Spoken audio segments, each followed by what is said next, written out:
Okay, so welcome everyone. This is our lesson on Japanese songs. We did do this before, but we did it before, so we're gonna just do it again and go through two different songs this time.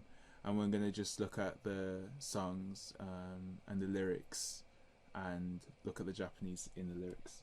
So first of all, we've got my song, which is called From Tokyo by Hatsune Miku, which is, as you probably know, is famous kind of electronic sort of Vocaloid sort of singer. So it's not realistic. It's not an actual singer. It's like a, I don't know how it works. It's like maybe it's a machine or something, but it's not. It's something. It's a program. I'll go over Vocaloid a little bit in my presentation in the next one. Okay, cool. Thanks, that'll help. But yeah, so I'll just show you the song and with the video. And yeah.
Okay, cool.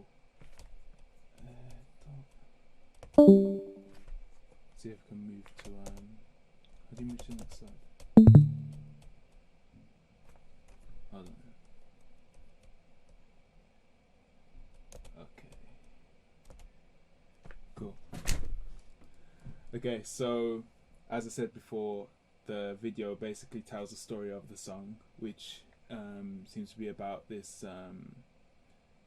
this person who wants to make a career for themselves in music. So they're leaving where they used to live and going into the big city of Tokyo and trying to make like a name for themselves, I suppose. But which is something you probably can't, when you see the lyrics, it doesn't necessarily allude to that obviously, but when you watch the video, it makes sense. So I put the video in the corner, and hopefully it'll work. And then as we're going through, I can show you the video and show you how it all relates. So what we've got here is the Japanese, we've got the romaji, and you've got the English. So if you can't read the kanji, don't worry, you've got the romaji there. So first of all, we've got this first sentence, fuan bakka shitten da. So that obviously that fuan means anxiety. Bakka it's a variation of the word bakkari. So bakkari, and it means just like only, or full of, or sort of, it has a negative connotation of suggesting something that's only something, like, or full of something. So in this case it's like full of anxiety. And that shitteru, which is the original verb, which is to know, is like kind of knowing that feeling of anxiety. So that's what the first sentence is. And then we've got ame ga furisou nahi. So obviously ame ga furu means to rain, and this so afterwards means it looks like it's going to rain. So this whole point here is all describing the day. So ame ga furisou nahi. So it's saying a day that feels like it's going to rain. And then kaze no nioi, we've got wind, kaze, nioi, smell, and wakaru, which is to understand or to know in this case, or to tell, can know that it's going to rain because of the smell of the wind. And this det particle is sort of used to say through or via. This means I can tell. So in this case it's by the wind, the smell of the wind, I can tell that it's gonna rain. So then we've got the next part, which is dare datte kizuten da. Sorry, hold on.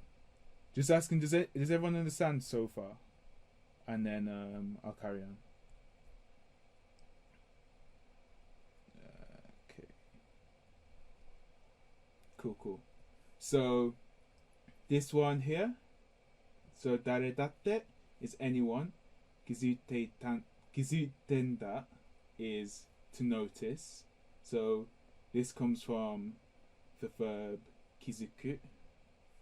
Okay, my pen's gone again. This comes from the verb kizuku, which means to notice, and kizuten da means noticing.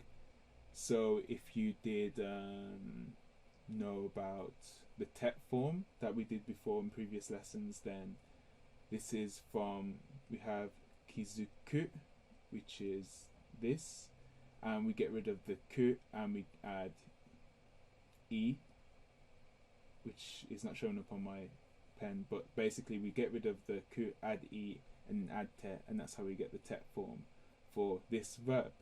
So anyone would have noticed, but for me it was impossible.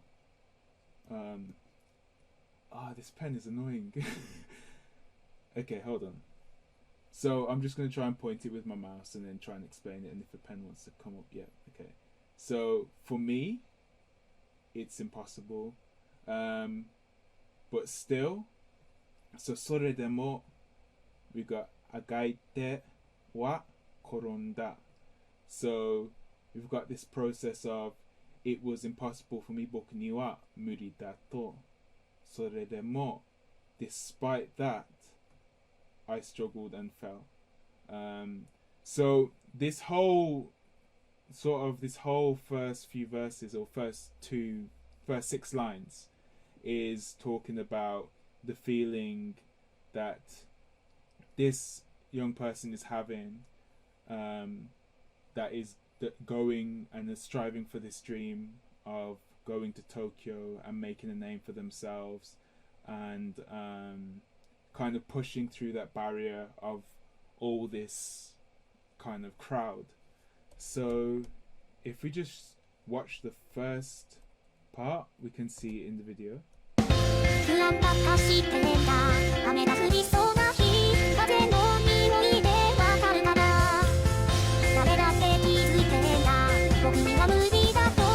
So actually you can see that the fish is almost like a symbolism for the amount of people rushing through, and we're going to see a metaphor actually later on in the song which represents how the fish represent the crowds of people.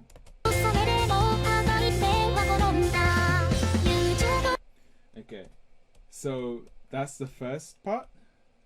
Let's see if we go to the next part. Okay, so let's see, pen's working, nice. So we've got the nuance of wa into wa. Interesting. I think more to say, if you were to get rid of the wa and you had the te, it would be like the process of, first of all, struggling. So when we have the te, we struggle, and then afterwards the korobu, which is the original verb for this, to fall, is the so it's describing the process essentially. That would be without the wa, and the wa is almost, I feel like it's emphasizing, even though I struggled and I fell, so the wa is given emphasis to that process. But without the wa, if it was a te, as te is usually used to describe one action and then the next action, and then the wa is emphasizing that sort of struggle. So agaite wa and then koronda. So it's more, emphasizing this process that this person is going through, this struggle. Okay, no problem. Okay, so here we've got usual, and it says times, but we can say to. They use to. Dorokyu, and then to. So it's basically saying friendship, endeavor, winning formula. This is to win, and this literally means formula. So yeah, something like that. So we've got this friendship and endeavor is winning formula, and then this is, I would class this as a whole sort of thing. So what I tend to do when I'm looking at Japanese lyrics is sometimes it's better to look at the whole thing and then you'll see where to start. So I'm going to start from here, hate ourself, and work backwards. So this is a quote, itsuka wakaru hi ga kuru. So one day we will understand. So this te or to is the particle used when quoting something. So that will be the quote that you might use when you say, for example, to or more. So that might be that's the particle you use for that when you're quoting something, or to you. So this is one day we will understand, or one day. So again, breaking this down, hi ga kuru, day will come, and then this is just the base sentence, and this is additional information. So one day, understand, or one day is itsuka, one day, understand, day, the understand day will come, basically. So this is all a quote, and then we've got jibun ga kiraita. So if we break it down even more, again, I'm gonna break down the sentence. We've got the noun bokura, and then everything before that is describing the bokura. So I'm going to get to that in a second. So we have bokura ni mo, and then we've got kakusho naku, waraeru jibun.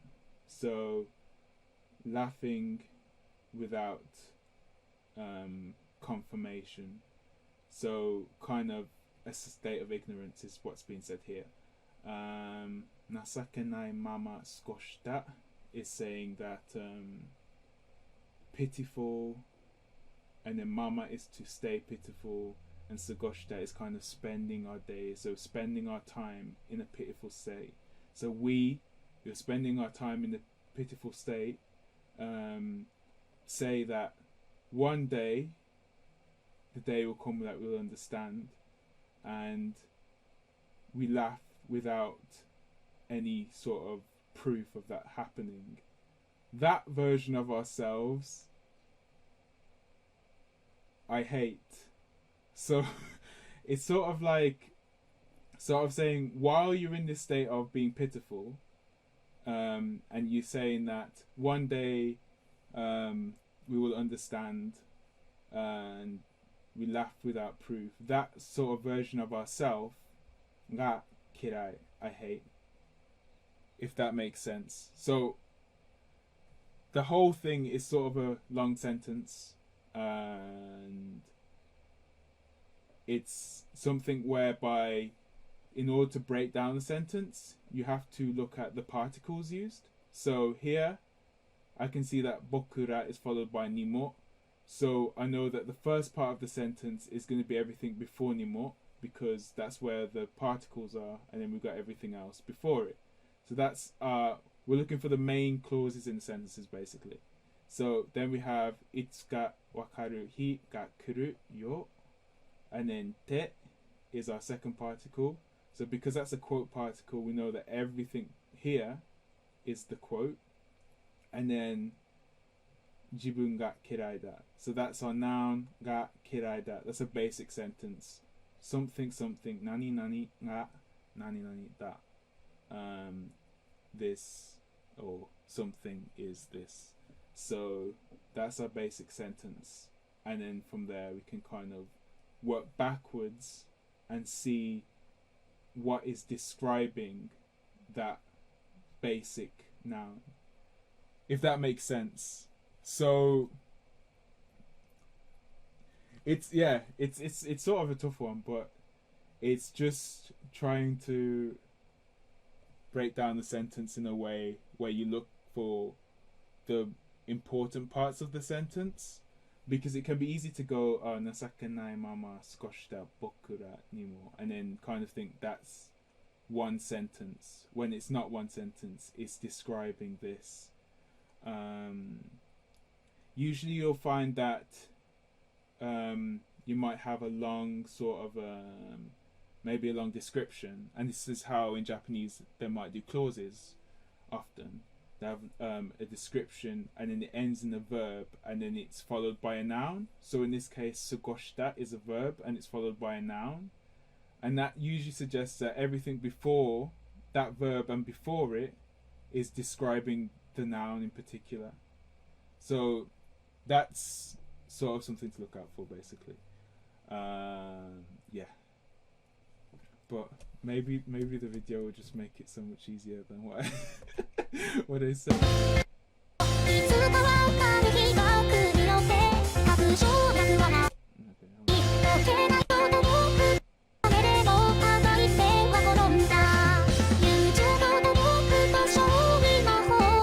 Actually, that's interesting. Because like I said, the video describes it, so maybe that'll explain the first part. So actually, the first part, friendship and endeavor, the winning formula, you can see that she's reading the book. Actually, I should just do this. I should just analyze with the video. So almost she thinks that that's the way to go in life. Oh, friendship, push forward, the winning formula, you'll be successful if you just do that. Friendship and hard work, that's all you need to do. But then almost she's understanding that realizing the harsh reality that it's not quite right.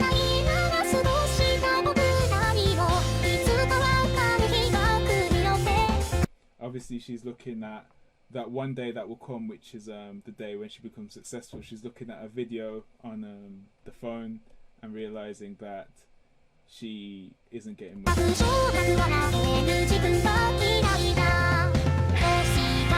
So now she has to move on to go into the city. So the video just describes everything. Literally, it'll describe this next line. So you sort of see the falling stars. So we've got Hoshi ga furu, which we had Ame ga furu before. So Hoshi ga furu literally means to rain stars. So stars are falling. So stars are falling in that town where the stars fall, and then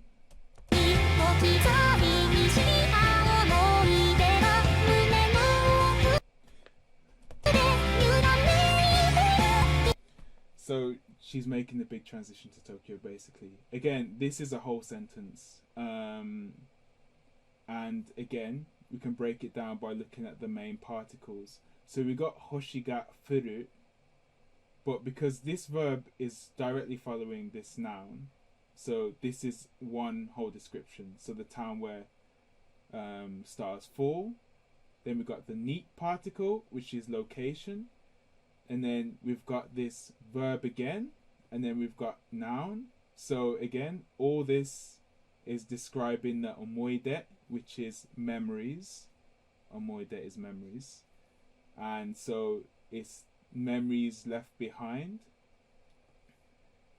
Or memories we make sure we leave behind. And then ga.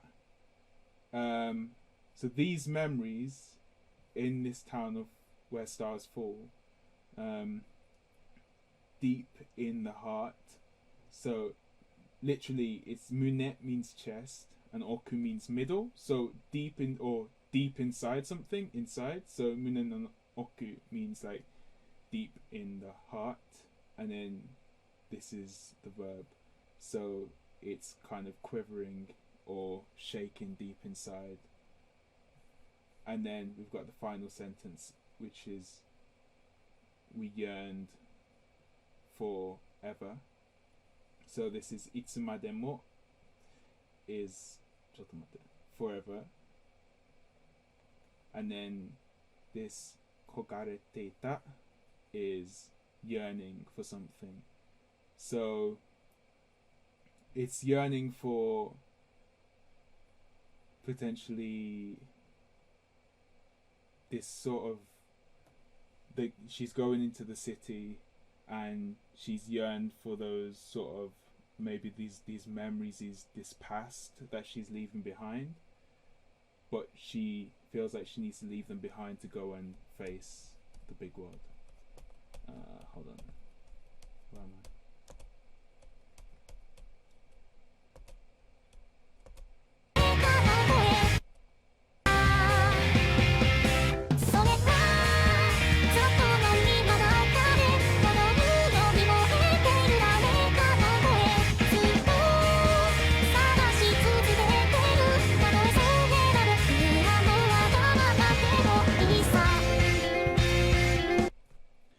Okay, so here we've got, this means like a busy bustling crowd, zatto, and then we've got umi, which literally means sea. So in the middle and then middle, so we've got in the middle of this crowd this like sea, which is literally put into picture with the fish. Someone's laugh or someone's voice, sorry. So dareka no koe. So again, that's on noun, and then everything before it is describing that noun. So we have odoru, which means to dance, and we have moeteiru, which means kind of literally to light up or to kind of raise something that's kind of, how do you describe it? Raised I suppose, raised. But it describes literally to burn or something. But in this sense, it means like raised voice or something that's kind of projected. And so odoru means to dance, and then yoni is like in that style or like something. So if you say odoru yoni, you're saying almost dance like, and then we've got this voice that's raised. So again, everything here is describing the noun. And here, simple sentence, zutto sagashi tsuzuketeru. So sagashi comes from sagasu, which means to search, and tsuzukeru means to continue. And so you'll continue to search and continue for the voice. And tatoe means even if, or even if. So we've got even if sore ga, even that is my selfishness. So wagamama means selfishness, or selfish, and bokura is our.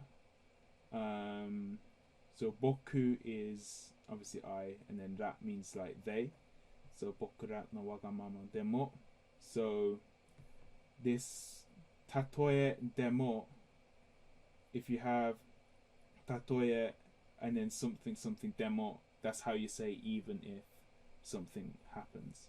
So this and this are part of the sentence. So sorega, otherwise it'd be this, that is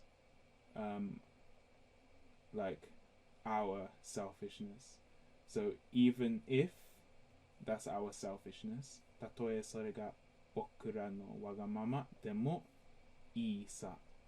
The sa you can pretty much ignore, but i just means it's like it's okay, or yeah, it's all it means, it's okay, it's good, it's fine, sort of thing. And so we have this reference to sore and sore wa, and what we can tell is that sore is this voice. So I think it was referring to this voice, because sore wa, and then it says that is in the crowd is this voice here, and that's what you're searching for. That's what this person's searching for. Okay. Does any of it make sense, by the way? Just let me know if I'm being clear or whatnot, or if you've got any questions. Yeah. Okay, cool. Nice. Okay, and let's try again. There's a lot of words, but let's try and go through the video.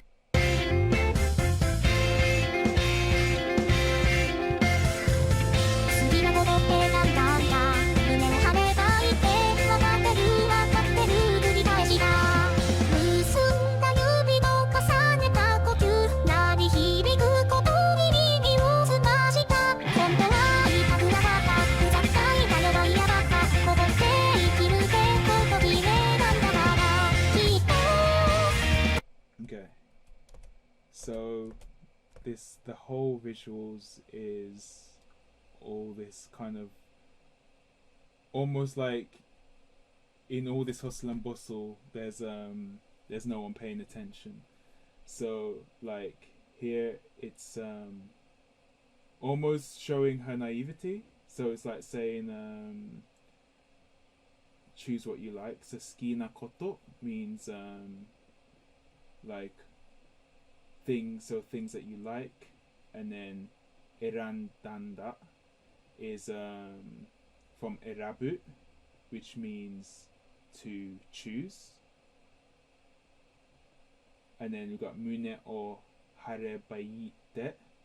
So again, we've got this te, which is quoting. So we're saying that this is a quote, and we're kind of implying that this is also a quote. So it's also something that she's probably saying to herself, you know, choose what you like, be bold, puff out your chest, which is what Mine or Haru means, kind of to be bold and puff out your chest, kind of be prideful. And wakatteru kurikaeshita. So this wakatteru is almost, I suppose, in a sense, a quote.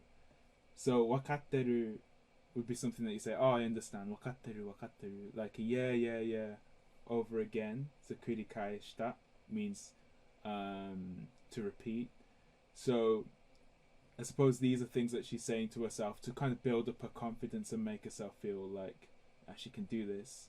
And then we've got this, musunda yubi, and then we've got to, which means and, kasaneta kokyu. So the difference between this to and say this to here, which in like informal speech you'd say de, for quoting, is this to is used between nouns. So if we have one noun here, which we have yubi, to, and then kokyu, which is also a noun meaning breathing. So this to is used to describe two objects, whereas this to is used as a quotation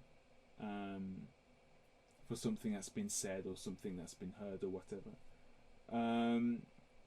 So we've got musunda, which comes from kind of means to cross, and then kasaneta, kasaneru, to overlap.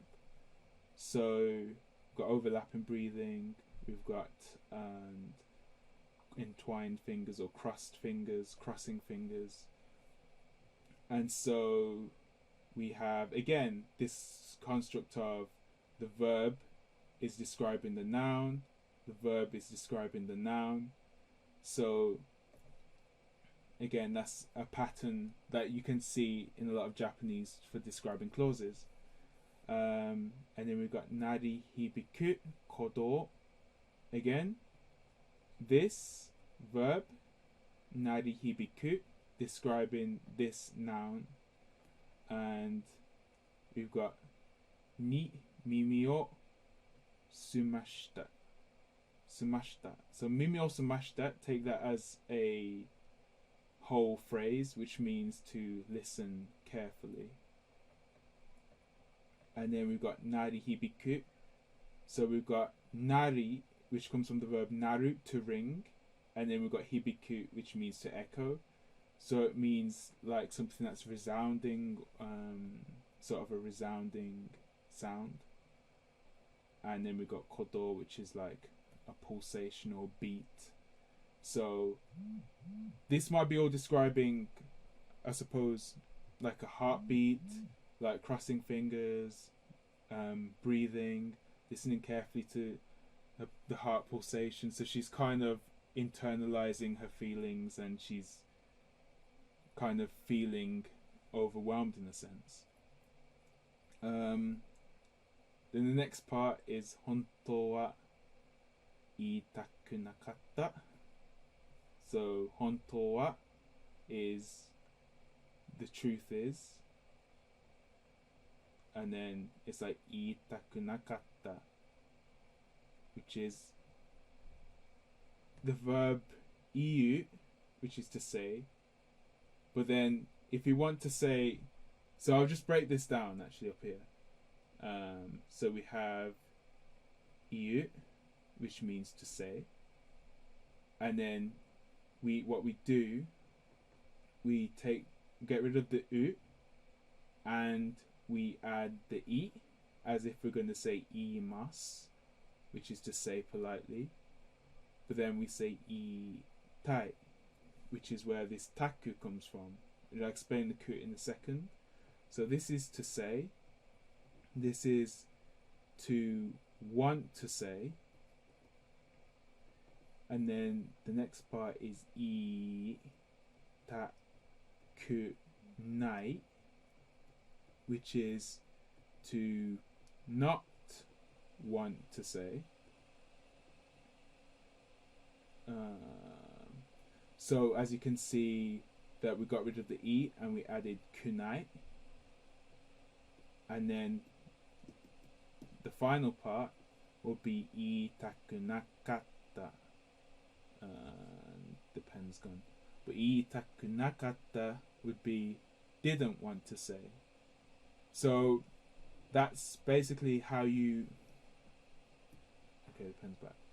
That's how you would build up to say different variations of... hold on. Iitaku nakatta. Say didn't want... Can I write this without it stopping? Okay. Didn't want to say. Okay. So that's how you build it up. Again, if you were going to use a different verb like say nomu, which is to drink, you can do the same thing. So when you've got the column a, I, U, E, O, you go to the eat column. So mu, because it has an ut sound, is in ut column. So you go to eat column. So that would be no mi, and then you can just add no mi tai, or no mi takunai, or no mi takunakatta, and that would mean to want to drink, to not want to drink, or didn't want to drink, past tense. So that's something that you can use for different verbs, basically. Yeah, so that's basically that. The truth is, I didn't want to say. So that should say I didn't want to say, but yeah. Uzattainda means irritating.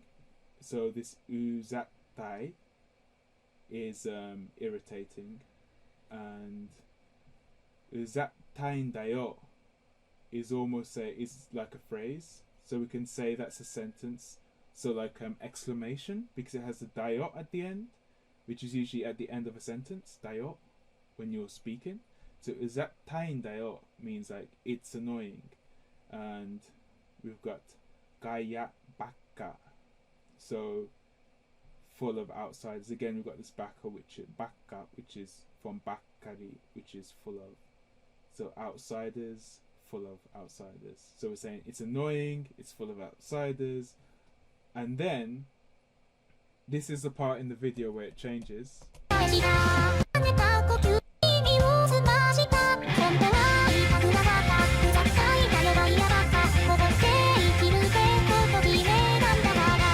Because then she gets determined. So she remembers koko de ikiru, which means to live here. Koko de ikiru.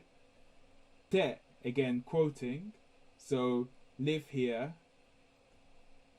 Koto kimetan dakara. So what we have is the verb kimeru, which means to decide, and kimetan dakara is, we got the dakara, which means since, like since. So it's almost kind of saying, since I've decided to live here, I'm going to push myself forward. So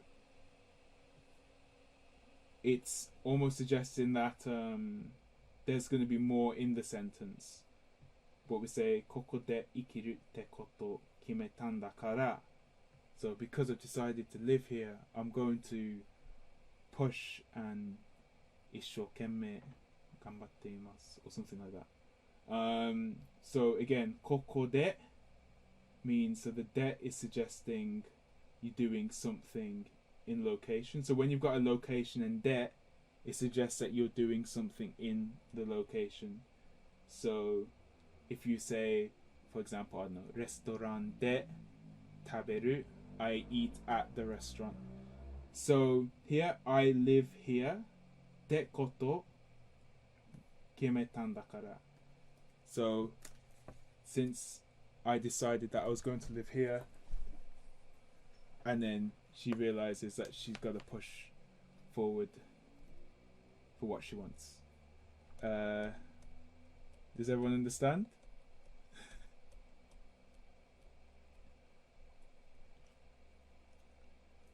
Cool. Okay.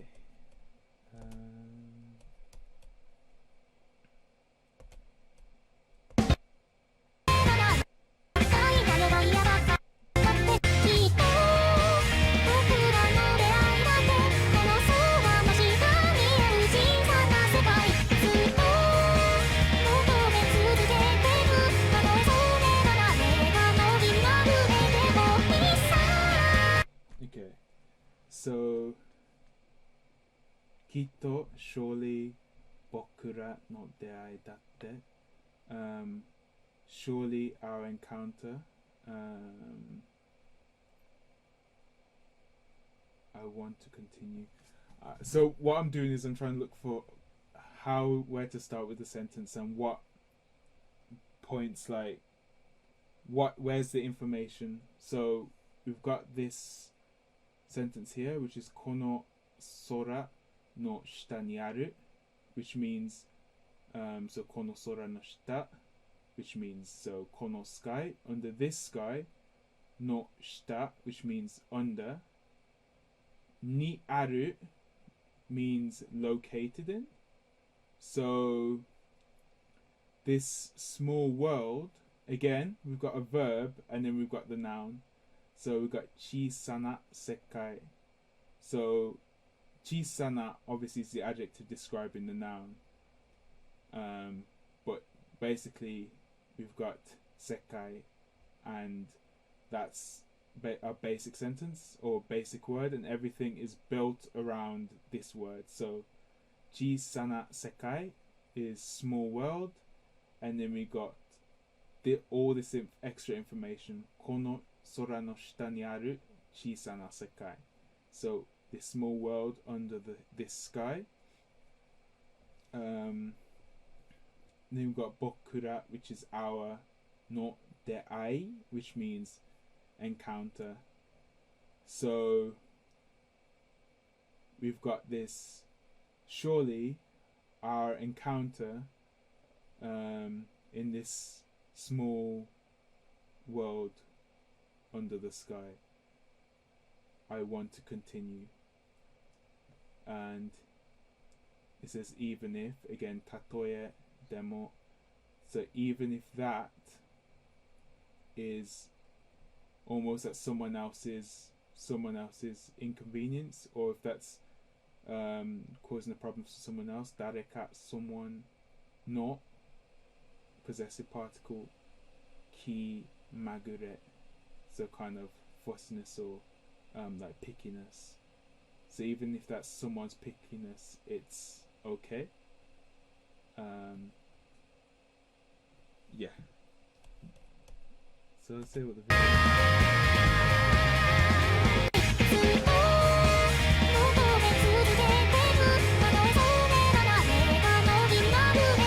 So obviously she's more determined now, so she wants to continue, and this is, I guess, referring to what she's doing there, which is performing ずっと求め続ける. So continuing, even if it gets in someone's way, it doesn't matter. I'm going to push myself forward. And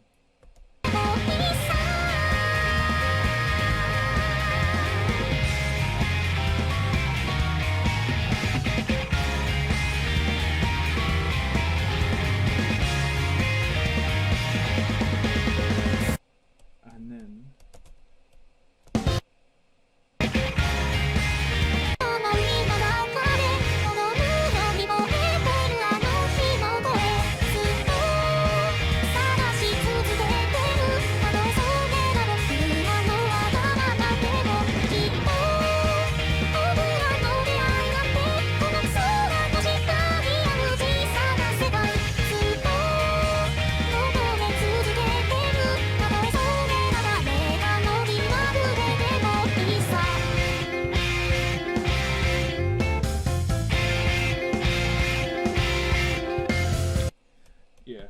okay, so it looks like that voice in the crowd is her younger self.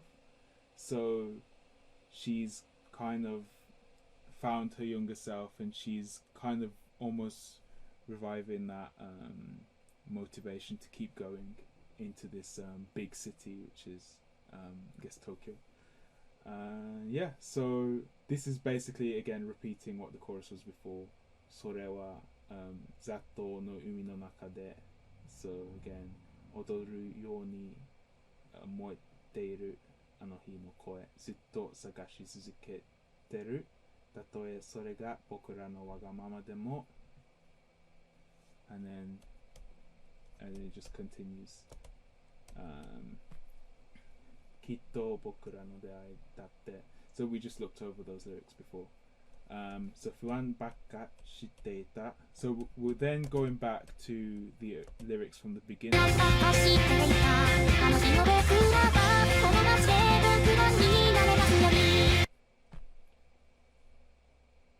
So this anxiety I feel. So we're going back to the beginning where we've got the anxiety that she feels.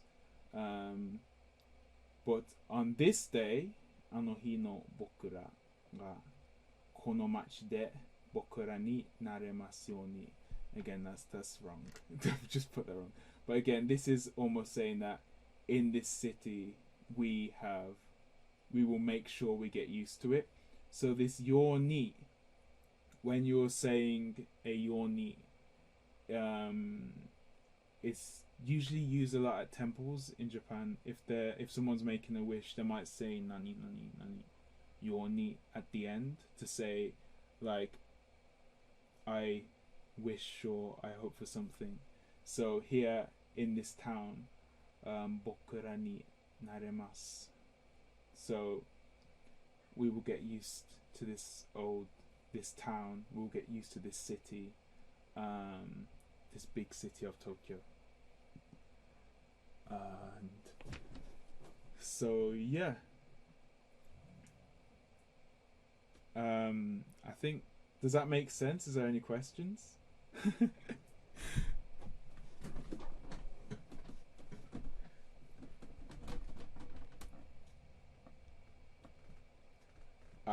Yeah. So narimasu yoni. So actually, so this song actually recently came out about 8 days ago. So it's quite a new song. So yeah, it's been interesting to try and kind of analyze it and break it down. But I was just talking to Iri Sensei as well before, and culturally, especially in like Japan, and actually a lot of places around the world, there's this desire to kind of move into the city, the big city, because that's where the dreams and aspirations are, to kind of grow and develop and advance your career and get yourself out there as a name. And that's kind of something that's looked to go to Tokyo is almost like this dream to go and make a name for yourself there. It's a dream that a lot of people who are from the country and agricultural Japan may feel like. And you say it happens in Brazil as well. It's a common thing.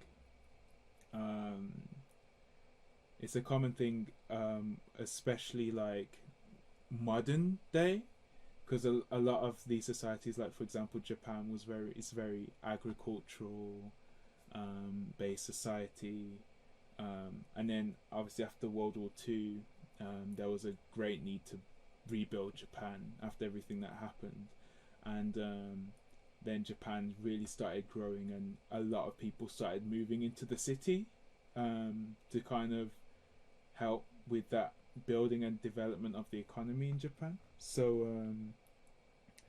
yeah, it's that's sort of the context, I suppose, behind this song. It's this wanting to move and make that big decision to go and make a name. So yeah, that's sort of the context behind it. It's actually, I feel like places like Japan though, in terms of for arts and music and things like that, the industry is very, very competitive. Obviously, with music, and especially with things like art and artists trying to make a name for themselves, it's there's just a lot of competition there, and it's yeah, so it's all the more so in that sense. Okay, I wasn't sure back here you were going to type something, but I don't know. Well, is there any questions or anything? And then we can just watch the video one last time, and then I'll go to Iri Sensei.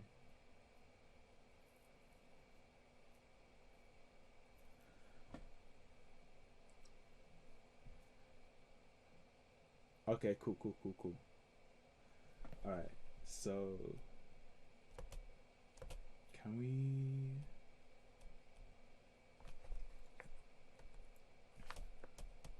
Hold on, I'll go back to the beginning because that's where we had the full screen. 不安ばっかしてんだ雨が降りそうな日風の匂いでわかるかな誰だって気づいてんだ僕には無理だとそれでもあがいては転んだ友情と努力と勝利の方程式解けないまま過ごした僕らにもいつかわかる日が来るよって確証なく笑ってる自分が嫌いだ星が降るあの街に置き去りにした思い出が胸の奥で揺らめいてるいつまでも逃れていた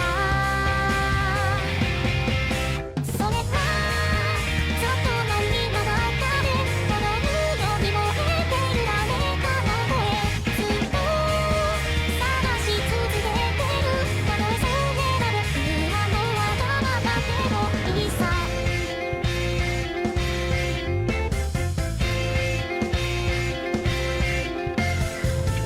次のことってなんだんだ胸をはねたいてわかってる繰り返しだ結んだ指の重ねた呼吸鳴り響くことに耳を澄ました本当は言いたくなかった不雑いだよば嫌だったこぼって生きるってこと決めなんだからきっと僕らの出会いだってこの空の下にある小さな世界ずっと求め続けてるたとえそれが誰かの気になるでもいいさ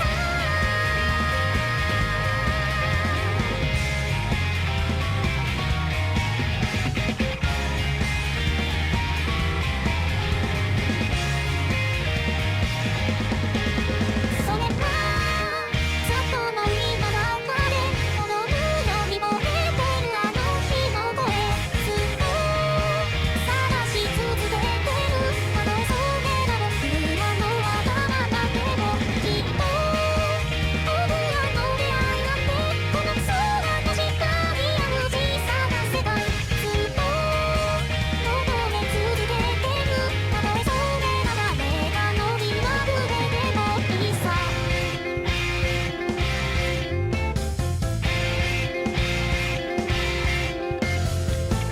不安ばっかしていたあの日の僕らがこの街で特番になれますように Okay, yeah. So that's my part, and so now Iri Sensei is going to do the next song. Actually, I'll stop sharing. Hold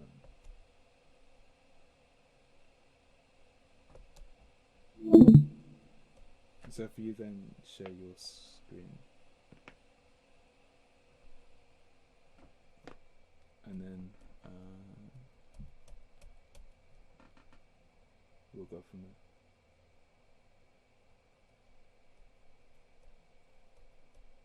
Wait, are you Iri Sensei?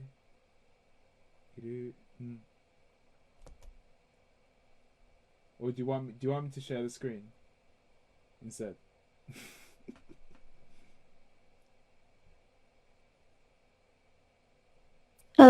Hi. So my problem that I have here at the moment is that as soon as I plug my tablet in, Yeah. it doesn't want me to have any sound.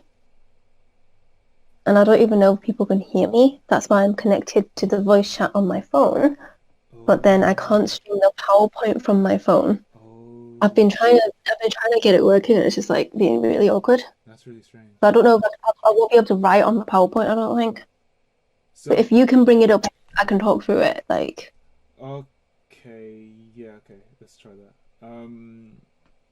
So wait, so you plug in the tablet and it gets rid of the whole speaking for you? Yeah. Ah, that's strange. I think it's because it's on HDMI. So I put the HDMI in, and it's like, nah, you don't deserve any sound. Okay. And then when I go back on Discord on the PC, it's like, yeah, well, you're connected on your phone, so you're not going to be able to get on it here. Yeah, it's not gonna work unless you had the PowerPoint on your phone. But then I don't know if you'll be able to draw. No, it's cool. I'll just share it and then you can talk through it. Yeah, I'll run through it. Yeah. Do you need to draw, or would that help, or? It's just for writing on some stuff, but it should be all right. Okay, cool. We'll give it a shot anyway. Okay. Okay, so yeah, cool. Okay, can everyone see the slides?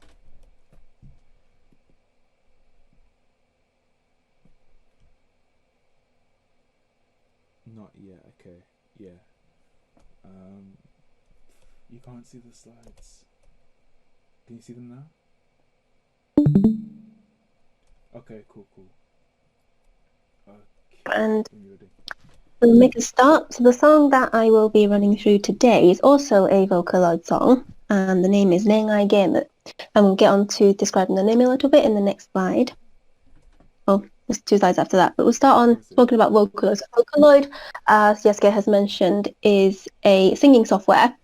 And the most famous one, as most of you may know, or at least would have heard of if you like anime, is初音ミク. So how they work is that there's a voice bank that is registered by a person, usually an actor, voice actor, or a singer. And anyone who uses that particular software will input the lyrics, choose the notes that they want the Vocaloid to sing, timing, adjust the timing, add any, for example, vibrato, or even breathing sounds you can add in. It's really versatile.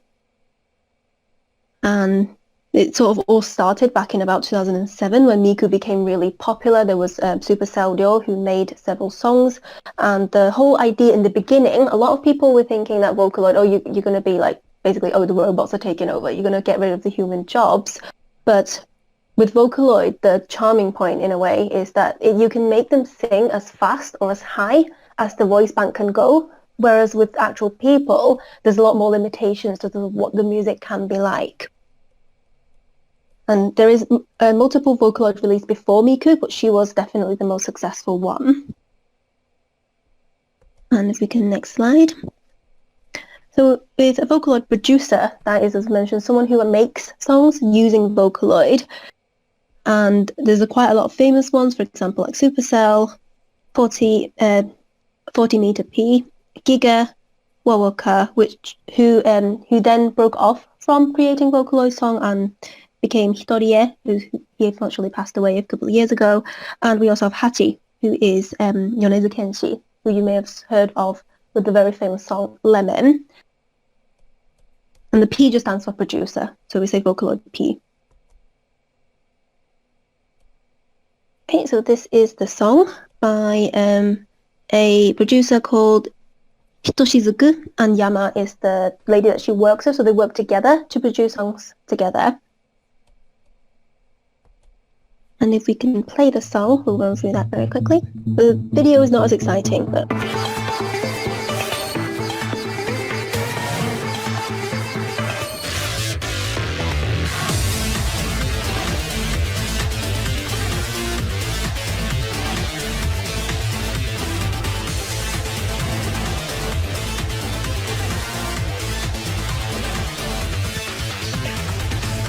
眩しいことばっかそこら中はびこる君だけとか一緒だとか所詮ただの幻想ドパミンだの見めて了解もついごと酔わせて一途な永遠の愛を一歩で差し詰めにためだとか性格だって君が望む願望僕を好きな君が好きでそれはただの自己愛散々好きな愛だの一個プロセスは自分だってこういうない偽りの愛を断境解決それでもなお好きという君の言葉がそう本当ならその言葉と態度で示してよ君の本当の愛を食べさせてマイアピー聞こえてるしもう君のくまって君の愛で満たしてね望みはしないでよ僕のことだけ見てもっともっとこんな絶対なほらもっともっと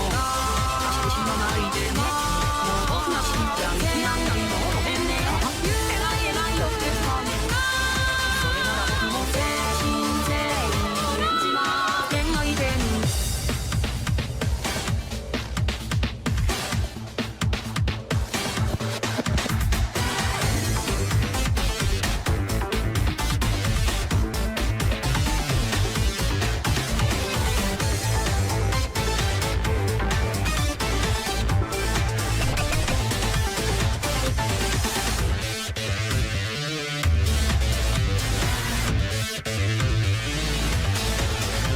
本物の愛情は綺麗なだけじゃないだろう醜い収穫を見せつけて君の本当の愛を引きさせてマイアピーキューティッコビセッション僕愛というまって四六時中愛してまだ本気じゃないよね所詮こんな程度な人もっともっとこんなやったみんなもっともっと強力になってねもう僕が死んじゃいけないと最高言えないよって言ったそれなら僕も精神性に少しだけマイアピー聞こえるけり覚悟しておいてよ僕の愛はそうってびっくり信じていいかな僕の愛情全部残さずに受け止めてね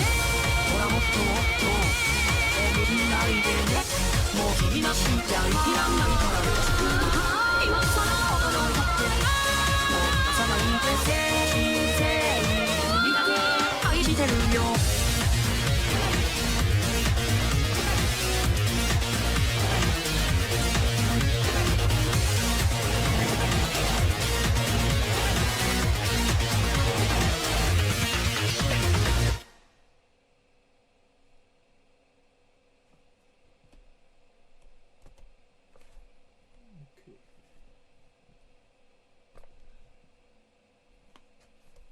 Got to unmute my mic, but there we go. So that was the song, and the particular Vocaloid, the character, is called Kagamine Ren, which is why there's a play of words. There's a little play on words in the song name.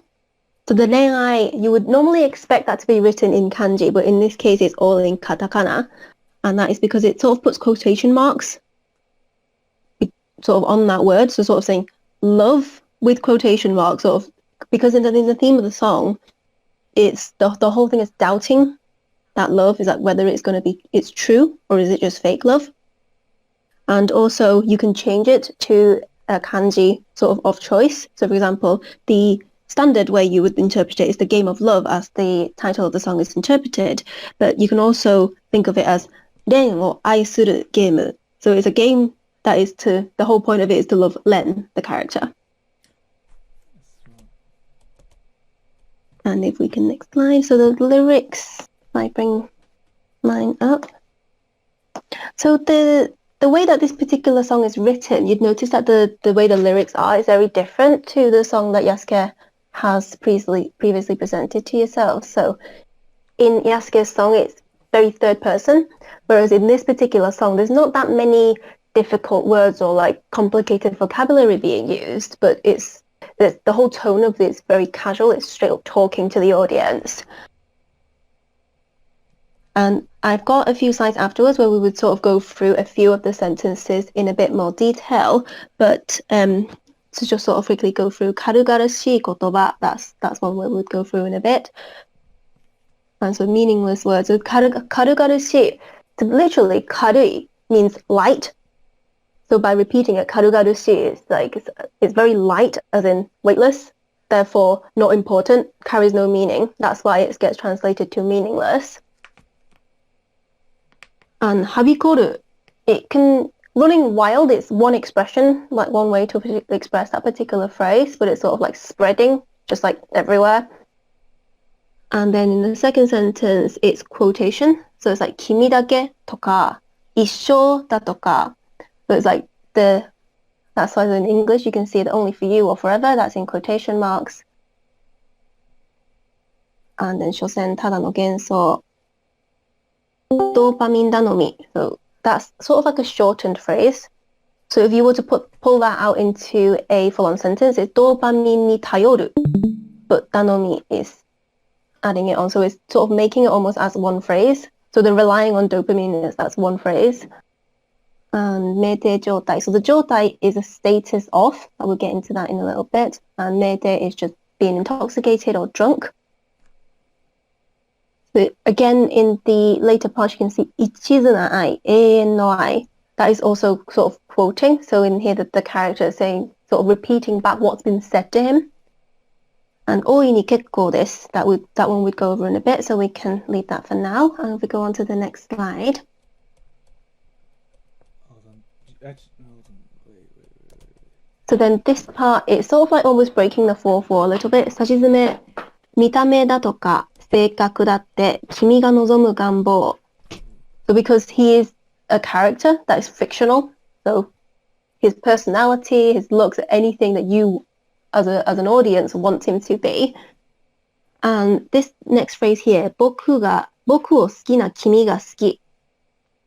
で、それはただの自己愛. So that sort of resonates with a very popular Japanese phrase, which is 恋に恋する, which means to fall in love with the idea of falling in love. So he's sort of almost mocking at that. So it's like, you're only thinking about yourself. You like the you who likes me, not actually me.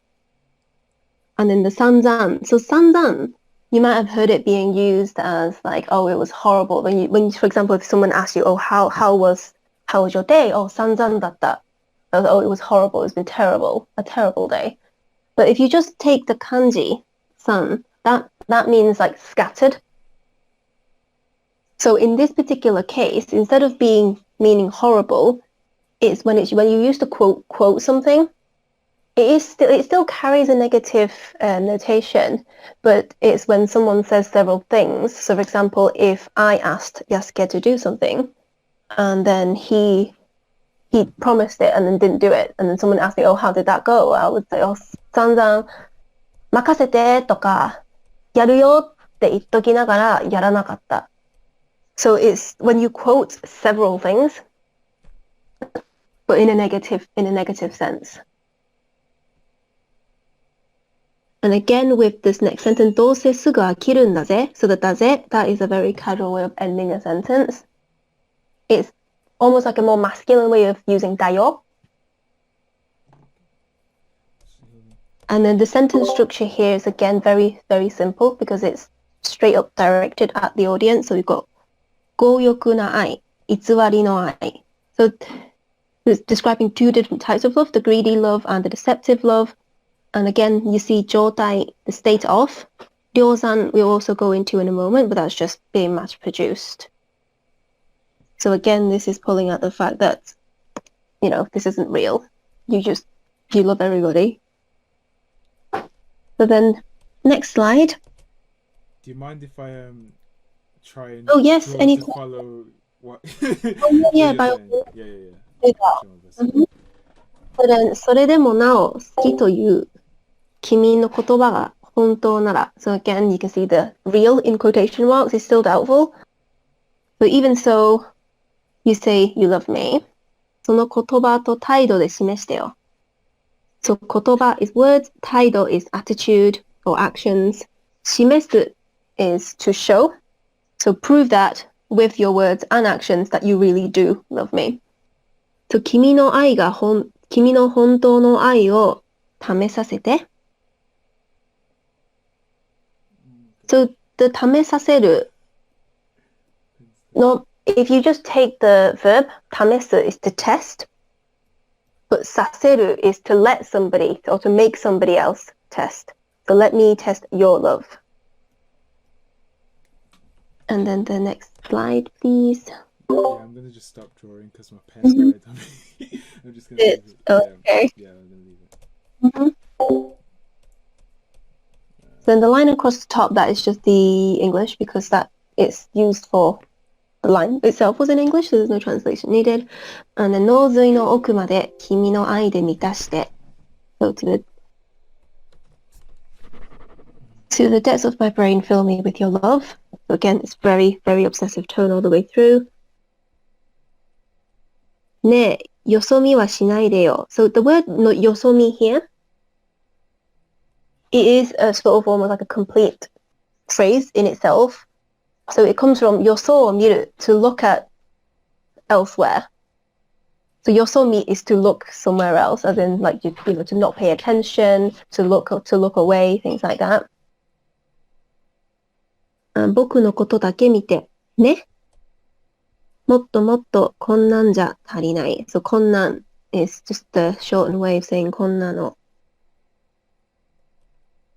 And then the もっともっと being emphasis on go on, keep going. And then next slide. And then this next line here, ほら、もっともっと出し惜しまないでね。So this particular verb here, 出し惜しまない。So 出す is to give. And then 惜しむ means to sort of like to hold back. It's sort of like you're reluctant. So being reluctant to give, which is there, you can see it being translated, no need to be cheap. So no need to hold back on the giving. And then もう僕なしじゃ生きらんないの？ごめんね。So 僕なし is without me. 生きらんない is you can't live. So for example, if you say if you're talking in first person, もう生きれない. But in second person, you see it with the ra more often. And then this second line here, you see there's a lot of repeats because again, it's very verbal, it's like casual conversation. So 偉い偉い, good job. よくできたね。それなら僕も誠心誠意演じます。Ren'ai Game. And then again, you see the Ren'ai, it's used in katakana this whole time, almost to imply that this love is never real, it's not the true thing. And then if we go to the next slide, 本物の愛情は綺麗だけじゃないだろう. That's one sentence, that's the first half. The real affection isn't just pretty. The 綺麗, you don't see it written in kanji very often. A lot of the times it is just in katakana. But when it's in kanji, it definitely means pretty and not neat or tidy, like the katakana version can be sometimes. And 醜い執着を見せつけて. So here, the 見せつける, again, it comes from 見る, which is to see. But 見せつける is to show off, to let someone else see. And 君の本当の愛を信じさせて. So again, you've got させる here at the end. So 信じる is to trust. 信じさせる to make me trust, to make me believe. And then the next slide.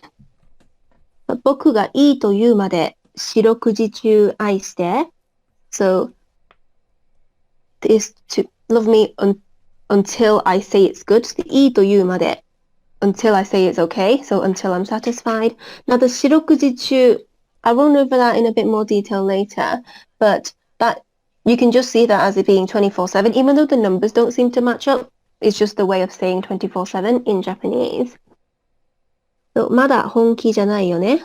It can't be your best now. You can't be serious now. 本気。所詮こんな程度なの. So the shosen is like merely, or is it only like this? Because you saw it previously in the lyrics there as well. And then もっともっとこんなんじゃ足りない. Again, the same as it was before. So it's just keep going. There's not enough. And then the next slide. So ほら、もっともっと貪欲になってね. So become more greedy, want more. もう僕なしじゃ生きらんないとか、最高. So previously, he was saying that, well, if you not be able to live without me, it's like, well, sorry. But now it's like you can see the character, his feelings are changing throughout the song. Starts off with, well, I don't really care about your affection for me. And now it's like, oh, it's great that you love me. And then there'll be another change there towards the end as well. And then this next one, the little circle, that is a part of the lyrics. Good job. You've done well. So this is a reference to the marking system in Japan. So when say like children score 100 on their test scores or something, if they've done something really well, what the teachers will do is put a hanamaru, which is like drawing a little circle and putting a flower around it. So this circle here is a reference to that. So it's like, oh, way, thank you. Oh, good job, well done, that kind of thing. So it's sort of talking down on the person. 偉い偉い、よきできました. So it's like that's how you would talk to children, literally, in schools. So それなら僕も誠心誠意答えようかな。少しだけ. So there you can see his feelings are changing. I guess like, yes, I guess I can sort of return those feelings just a bit. And then towards the next slide.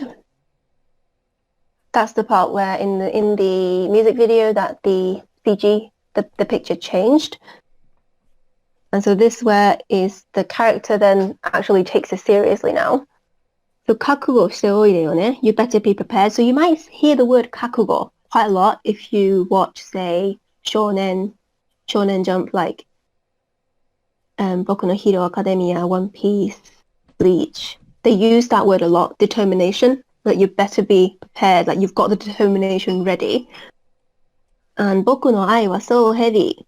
That's just mixing it in with English to say that his love is very heavy and you're probably not going to be able to take it if you weren't prepared. ね、もう信じていいかな? Hey, can I believe you? 僕の愛情全部残さずに受け止めてね. Again, very obsessive. You got to accept everything. And then just the last verse. ほら、もっともっと遠慮しないでね. So 遠慮, you see it as being modest. So that is sort of to hold back. You would use this, for example, if someone offers you something, you want to say, oh, no, thanks, I'm okay. It's like, oh, for example, if someone tries to offer you tea, お茶いかがですか? 遠慮しておきます. So I'm going to hold off. I don't need tea. That's being modest. So もう君なしじゃ生きらんないからよろしく. So you see here the subject here changes from 僕 to 君. So instead of saying you can't live without me, now I can't live without you. So good luck. よろしく. 今さら驚いたってもう逃がさないぜ. So even if you are going to be surprised now, you're not going to be able to get away. Because I will love you now, only you, with all my heart. That is the full 3 verses of the lyrics. Now taking a deeper look into breaking down some of the sentences. So I've mentioned that a little bit before. 散々好きだの、愛だの言って、どうせすぐ飽きるんだぜ. So 散々 and the quote, 好きだ、愛だの言って, that's the quotation part. And どうせすぐ. I could actually split this up as well, but it does work together. So どうせ is anyway. すぐ is going like immediately. So どうせすぐ飽きるんだぜ. You're going to get bored really quickly anyway. Because I did leave the space here to write on, but because we're not doing that, we'll just ignore this. And then the second sentence. We have 大いに結構です. Now with the 結構です, if you looked at it on its own, it literally means you are satisfied, you are content, you're very happy with the state that you are already in. So when you actually hear it being used most of the time, it's to reject something. Again, so if someone offers you tea, for example, お茶いかがですか? あ、結構です or 大丈夫です It has the same meaning to say that you are fine, you don't need it. And here, the 大いに is greatly. So you're greatly content with the state that you're in, which is why it then translates to I don't mind it one bit. It's like when British people say not bad, they mean it's good. Alright. And then the next sentence. それでもなお好きという。So それでも, so even so, なお is still. 好き is technically like, but very often used for love in Japanese. So you would see that being translated into both love or like, depending on the context of the actual sentence itself. という, so it's quoting that the 好き is said by the listener, not this person himself. 好きという. You said you love me. And then the next line. So I've split this up into just the 3 parts, but so you've got the subject, which in English you would have at the end of the sentence, but in Japanese it would go in front. So the subject, what, and then that's the connection, and then 見せつける, that is the verb. So you see, if you actually compare the first column and then the last one, so the Japanese and to the English, you can see that the sentence structure is almost flipped. It's the other way around. So the 見せつける, of course, ties in with the show off. And I went through that, so it's to look, to 見る, and 見せる is to let somebody else look. 見せつける is to show off to somebody else. And 醜い is literally just ugly. 執着 is obsession. And to say, like just obsession in itself, you can say 執着心, as in to add the 心 kanji at the end of it. So it's your desire to be obsessed.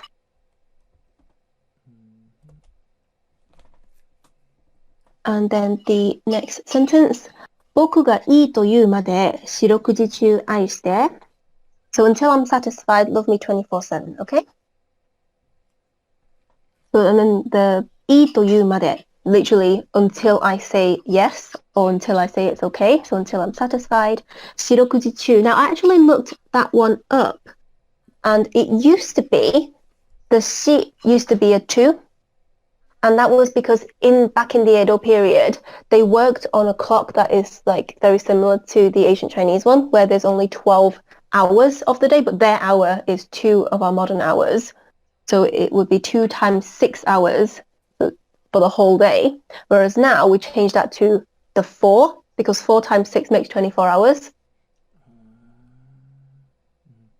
And 愛して is asking someone to love you. So if you say you love somebody, you would say 愛してる.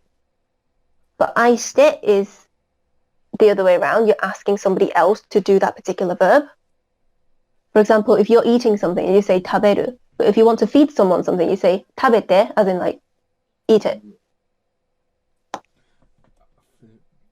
And then we have some vocab. It's mainly a lot of kanji that I picked out.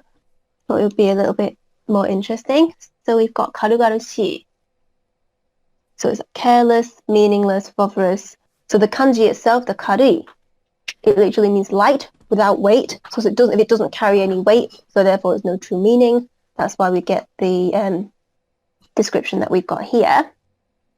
And then the next one, 一途な愛. So I focused there on the 一途, which means one way. So it's earnest love, everlasting love is the meaning of the phrase, but it literally means the love that only knows one way, only goes in one direction. You're not going to see it turning or sort of going off course or anything like that. That's why it's sort of everlasting love. Then the next one is 命定状態. So as I sort of briefly touched on, the 状態 literally just means a state of. And 命定, if you are studying kanji, you would notice that a lot of the characters which share similar meanings or is used to describe the same kind of thing, they will have the same radical. So in this particular one, you would see that the left particle, the one that looks almost a bit like nishi, that one is associated with the Y. So if you have the Yasuke, can you write the sake kanji on the slides? Hold on. If not, if you can pull it up from somewhere, that would be cool too. It's just literally 3 dots with the water, and then Yeah, I literally just typed it as you were saying it, but Mm. I put it in the chat. But Okay. the pen's not working, so if it works, I'll draw it. But yeah, here we go. Yeah, I'll very quickly go back to the chat because I haven't been looking at that because I'm on the slides. One moment. I've drawn So- it, but yeah. Yeah, as you can see it, yeah, so that is sake. That's, the actual drink, alcohol. And the mede, you can see that they share the same radical. And mede just literally means excessively drunk. You're sort of falling over, you've maybe passed out, you're slurring, that kind of a state that it's describing.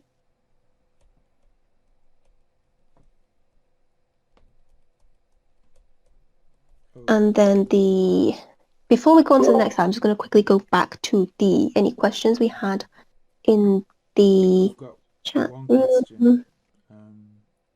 Ichizunai, is it like Oh, kata omoi? Kataomoi, not quite. So kataomoi is one-sided love. So the kata is like one side. Kataomoi. Whereas if you would say that it was like two-sided, then you say ryo-omoi. Like ryo is in two. But the kataomoi is just unrequited love. Whereas this one, ichizunai, is where you don't deviate from the person. Like, so it's saying it's everlasting. So even if somebody was, say, married for decades and they were together forever until they died or something, then that would also be chizunai. So it's not got any relation to whether it's one-sided or two-sided. Ichizunai just means that particular person is very devoted. Yeah. Let's see, sugu with akiru dose. Yeah. That makes sense. But yes, dose sugu akiru. So then the next slide, which would be our final slide actually. I've got 3 more words. So ryōzan jotai, again the jotai there is a state. And the ryōzan here comes from tairyo seisan, which is to be produced in a large volume, so mass produced. So if you remember, this particular phrase was used when describing the love, the greedy love. I'm just going to quickly go back on my slide so I know exactly where I'm referring to. But yes, can you click the slides on there? That's fine. Yeah, so 強欲な愛、偽りの愛、量産状態です. So mass producing the greedy love and the deceptive love. So again, it's sort of mocking the culture around weaving. I can't find another way to phrase it. But people fall in love with series, they have their favorite characters, and then they move on to the next series. It's that kind of it's sort of mocking that kind of thing. It's again breaking a bit of the fourth wall there. And then 誠心誠意, that meaning wholeheartedly. But if you take the individual characters, it literally means honest heart, honest intentions. That is a Chinese proverb, I believe. We definitely use the same thing in Chinese as well. And then with Shirokujichu, I went through that earlier, but you can just think of it as 4 times 6 equals 24. So it's 24 hours. And it doesn't specify any other time, so it's literally just 24/7 all the time. But yes, the lyrics are it's not a healthy relationship. But that is it from myself. And is there any particular part of the song that we were a bit confused about, or you didn't sort of really understand? Or you want me to talk a bit more about Vocoloid and what they do? I can do that too.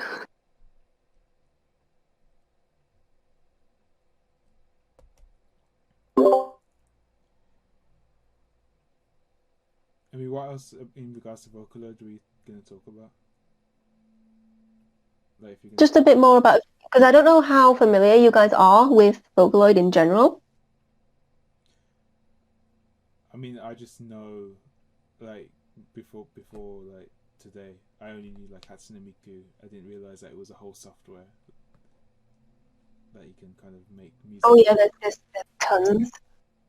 There's loads of them. There's actually a free version if you're interested, or if anyone's interested in trying out using a singing program. Essentially, that's what they are. There's without, which is like a fan-made version. Oh yes, it's great. So they not all of them actually have characters associated with them. Well, the more famous ones do. For example, like Miku, Rin, and Len, and the Krypton ones. They're all in the same family, so their naming, like their surnames, all have the same kind of kanji structure, so to speak. So they're like a family almost. I'm just gonna quickly get out of this. Type in some of their names. Hatsune Miku, Kagamine, Rin. So essentially, do you need a license or anything to use like Hatsune Miku if you're making music? No, because if you bought the software, then you can use it. Yeah. Okay. Right. But the free version Utao you can just download and use. But like with some of the voice banks, because they're not taken like professionally, they're not recorded professionally in a studio, so you might find that the quality of the voice bank themselves might not be as good, so they're a bit more difficult to manipulate. But the thing is with Vocaloid is that it's really grown a lot in the last decade or plus now. But like if you actually listen to some of like different Vocaloid songs, you can see really how much difference it makes in how good the person is at tuning the Vocaloid. Like some of them you can literally tell like it's a robot, it's barely in tune, it's not really singing the lyrics out in a way that you can make out what the lyrics actually are, or it just overall sounds really non-emotional. But then when you get the really, really good producers, they can make that, you know, digital voice bank sound really professional. They add all the vibrato, they add like breaks in the voice, they put breathing in. And with Vocaloid nowadays, there's all the different appends. So you can think of it as like version 2, version 3, where they add like a different tone to the voice. And they've sort of updated a lot of the previous voice banks so that it sounds less robotic and more realistic. But I just very quickly typed up a few names. You can see the second character and the surname of them are all the same. So ne literally means sound. So Hatsune, the first sound, Kagamine is mirror sound, because they were released as a set of twins, and then Megurine is Meguru. I want to say spinning, but that's not quite right.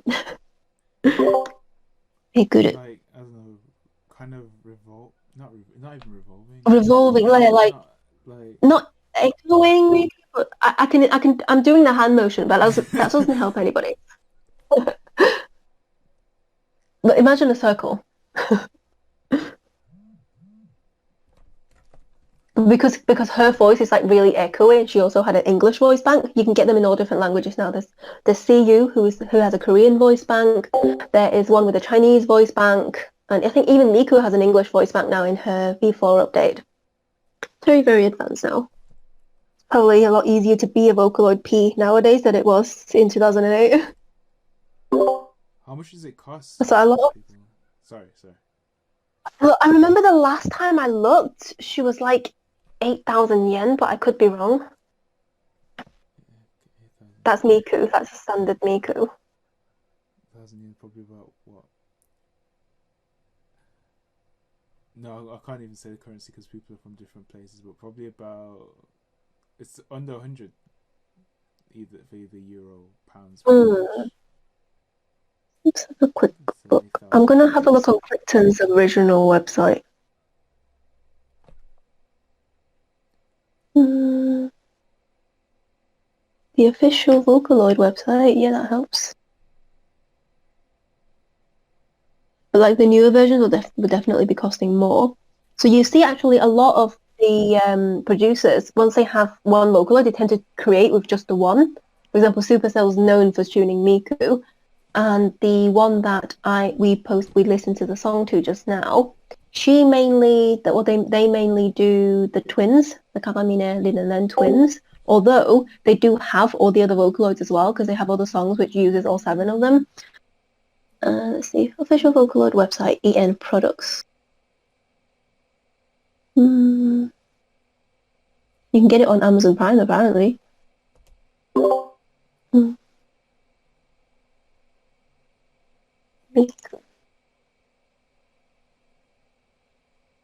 apparently the Spanish Vocaloids as well. The more you know. They're making it really difficult just to try and buy something. I can't see it. The Vocaloid 5 is about $200 American dollars. I was just trying to find the original Miku that was released like in 2008, but Unless that's like a rare. I don't know. I guess it's been a while since the release. I don't know whether you can still buy the official one. I thought it just came to my mind as well because like with like Japanese female singers, they tend to have more of a higher pitched voice, and it sounds ironically similar to the like Hatsune Miku or. Well, Miku herself, her voice bank is provided by Fujita Saki, who is a Japanese female voice actor. Let me see, some of her roles, if any one of you have watched Working, as in Wagonaria, Oh yeah. she is I forgot her name, Inami, the girl that punches people. Her voice. And in Shingeki no Kyojin Attack on Titan, she is it Christina, the blonde girl? Her voice. Okay. Oh wait, no, not Christina. My bad. Yumiru. It's the one that's with Christina. The brown hair. Yeah, with the one that freckles. becomes. No spoilers here, okay? If anyone hasn't seen it, she becomes a Titan somewhere along the way. I haven't finished the series, but That's. I mean, it's not. It might be a spoiler. It might not be. I don't know. They reveal it pretty early on. She lives half of her life as a Titan. Yeah, pretty much.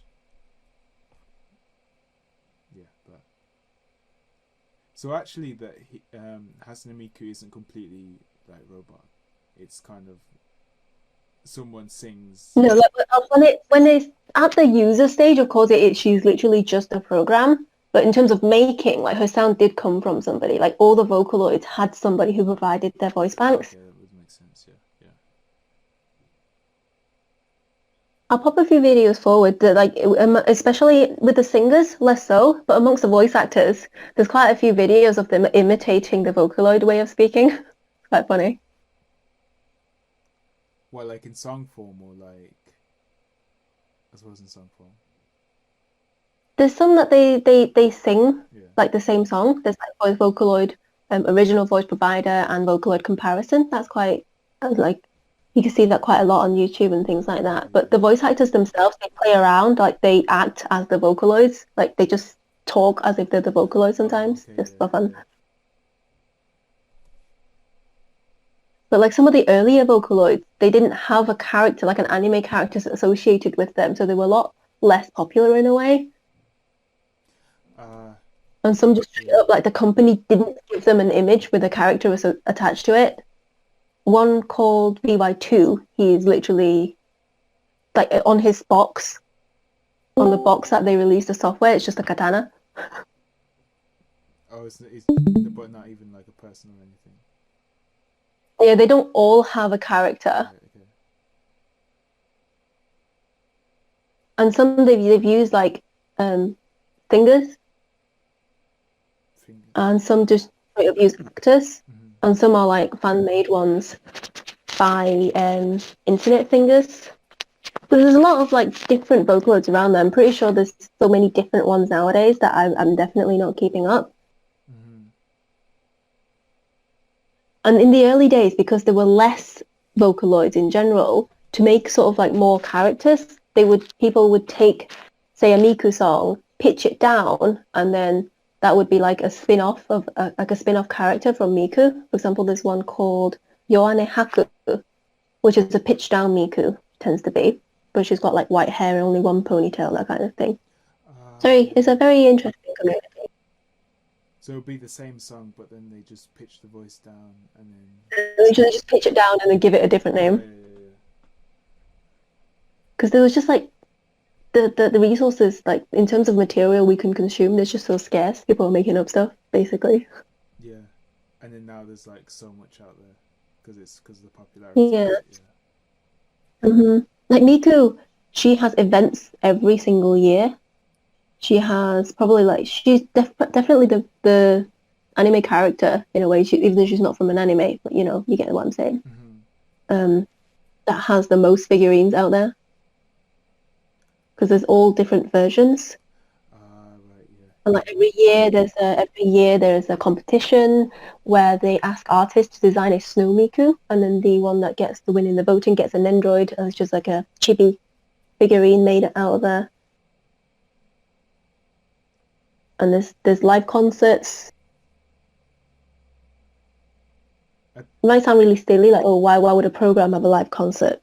But although her voice, like her vocal is pre-made, the backing, like the instruments, tend to be actual live, and then it's either on a screen or as a hologram. And they do it all around the world as well. I went to Miku Expo the other year in London. It was nice. Oh right. It's all online now because of COVID, but it was a thing. And she's got games based on her, like rhythm games. I think I did see a game actually based on her, like from 2003 or something. Not 2003, but like quite old. It was quite old. It was on. She has games on PlayStation and Nintendo. Yeah. So she's actually a pretty big brand in itself. You can probably call her a brand, yeah, pretty much. Is it like a company behind her in particular? Like is it a record company? Well, it's Krypton. I will say record company, but Krypton owns her. They made her. But yeah, the way that all these collaborations work, I'm not actually sure how it finalizes. Like, because for example, all the figurine companies, just to say, there's different makers, different studios making her. There's like the different game companies who make games from her. But I think, like, ultimately her rights are with either Krypton or Sega. Oh, okay, yeah.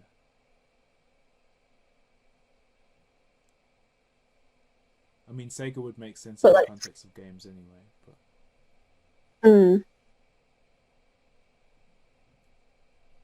But yeah. I'm just looking at like. Well, sorry, go on. No, you carry on. It wasn't anything important. No, I was literally gonna say, like, just thinking about like Hatsune Miku as a brand. Like, I've seen, like you said, so many figurines of her. She has race cars. What do you mean? Racing Miku is a thing every single year as well. What does that even entail? What is that? So there's like like when I mentioned before Snow Miku, there's like a theme every year. For example, I think last year was Illuminations. So then her whole character, like her clothing and hair design, was based on Illuminations. So like for the year before, it was like Snow Princess, and then some years it was like a Snow Rabbit, like the Japanese ones. And Racing Miku is also one that gets like a new design every single year. Right. And then sort of based off of that, there will be artwork of that particular design printed on cars. There's figurines made of it, posters, and it will appear in games as well. Right. I don't know if any of you guys play Final Fantasy, but in Final Fantasy where you can change jobs and like the same characters get different clothes, it's like that. Does that make any like sense? skins? I don't know if that's the right... Skins. Yeah, that's it. That's the word. Yeah. So it's like real life skins. So is that the artwork? Is that artwork from who've like just different artists? I'll grab a screenshot of. I'll just search Racing Miku and pop it on the chat. Okay. Cool. It mainly brings up figurines because that's like the main way. I won't say the main way they make profit, but it's like the most selling product of Miku. I don't even know if there's anybody who owns all Miku figurines. They're gonna be pretty rich. How much is one single? Like in yen?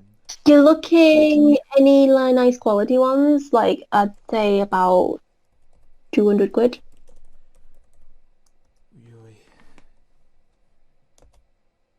You... It's art. It really is art. So pretty. Wow.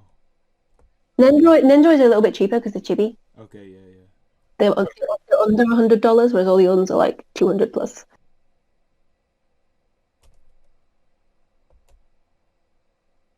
I'll do a quick search of Somiku as well to show you what I mean. Because it's just like all different. If you search each year, you'd find different designs. I feel like the really interesting thing is like, because it's not like she's part of an anime or she's just like no, she's not. Yeah, that's the thing with Vocaloid, that like in the song that we looked at as well, it's like, you know, my personality and my appearance is anything you want it to be, because there's no set like character design as such. They literally just have a visual. Yeah. So depending on the song, the way that people interpret Vocaloid is very different.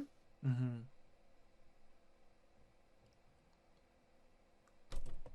For example, with the twins, they are officially not twins, even though they look almost the same. Like the official description for the Kagamine Rin and Kagamine Ren is that they are mirrors of each other, or it's like myself that I saw in a mirror.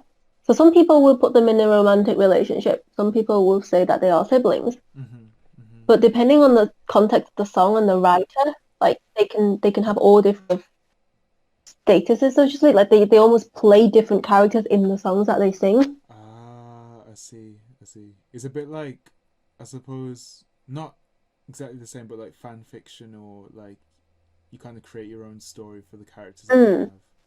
But they're almost like a base character, and if you put them in the song that you make them sing, then they will become that character. Like there's a few writers who make actual stories, like they've released novels and stuff based on that. But where there's literally like they give the characters a different name and just have the Vocaloids sing the songs. What But it is really interesting. What do you mean by that? Sorry, I'm just trying to. So that So for example.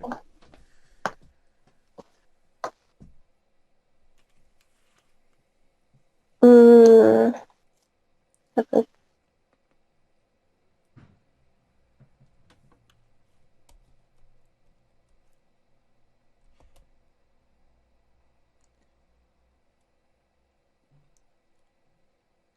So this is literally the first thing I can think of. But so there's a Vocaloid called Gumi, which has come from the name of her voice provider, Megumi. Okay. And this particular artist or producer has written a series of songs where there's one character in it called Gumina, who is, you know, her parts in the song are sung by Gumi, but it's like a different character because he then uses Gumi as a different character in a different song in the same series. It gets really complicated unless you actually know what's going on. But just think of it as the Vocaloid themselves as actors, and then when people put them in songs, it's like putting them in a role. Ah, okay. Not the same as alter egos, but sort of. Not quite, no. They're literally like playing that particular character. Yeah. Where they're in a world where Vocaloid doesn't exist, they are just that person. Okay, yeah. Okay, I can see what you mean. But of course, there's other songs, like for example, Your One, where the character themselves are less important. Like, you know, Miku herself doesn't have any bearing on that music video or the actual song. She's literally just a medium delivering that particular song. There's a lot of those like that as well. So the thing with Vocaloid is that because it's literally produced by all different people, you can't really call it like one single genre. Mm-hmm. You get really poppy ones that are literally just like, you know, songs you would hear on the radio and sort of rave to. And then there's ones that are like telling a full story entwined with a novel. And then there's some other ones that just exist for the sake of being creepy. When you say creepy, like they just sound really strange. Creepy as in like dark, Oh, fairy tale kind of creepy. Okay, yeah, yeah. You can find Vocaloid songs in pretty much any kind of topic. Because I remember there was one Yeah, go on. called Fear Garden. Yeah. In the MV, it's literally just this girl. It's like, oh, she's planting some flowers, and you find out all the flowers, everything that's in her flower pots is just people's hands. Oh, yeah, exactly. She's been chopping people's hands off and putting them in the flower pot. Like, you know, there's that kind of Oh. that kind of creepy. I see. But then you get really, really poppy, happy songs. Like there's quite a famous song by Miku that just sings about vegetable juice. I feel She spends the whole song just singing about how much she loves vegetable juice and that you should drink vegetable soup, like juice. I feel like I've heard that one, or I'm thinking of something else. Popipo is the name. You might have heard of it. Right. Nyan Nyan Nyan. You know the Nyan Cat song? That originally was Miku as well. No, really? No. Yeah, but the version that everybody knows is by a different Vocaloid. Oh. It's Momo. I think Momoi Momo is like the cover song of that version, and that's the Nyan Cat song that everybody knows. But the original is a song called Nyan Nyan Nyan Nyan by Miku, and it's a bit slower in pace. Oh, I see. So actually, see, I didn't realize even that song was Vocaloid. Yeah. Okay, right, yeah. Because in that case, that was my first introduction to Vocaloid, because that was like super famous, like 2008 days. I feel old. Exactly. And like even Poker, I think, is it Finnish? I can't remember. But you know the Leak song. Does anyone know the Leak song? I don't know. Wait, I'm gonna quickly check. Hold on. Let me No, I could have done this before actually. Oh, Makamono seems to know the song. Hold on. Let me see if we can change my screen. What's it called? I'm going to pop the link on chat. Okay. Yes, that's the one. That's the original. But I'll put the Miku one on. I think that was, yeah. This is the one I was thinking about. I think. Actually, I'm not even sure anymore. Hold on. Let me load it up.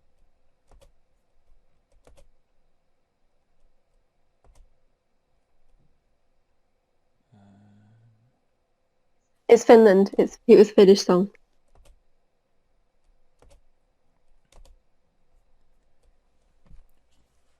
Wait, can you see? Oh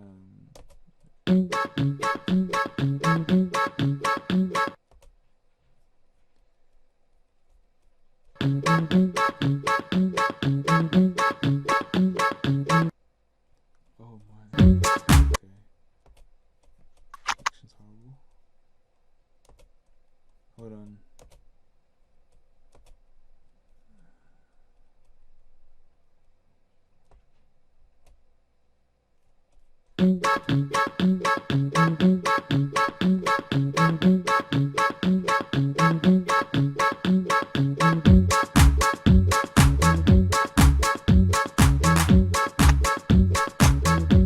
Why is it split up?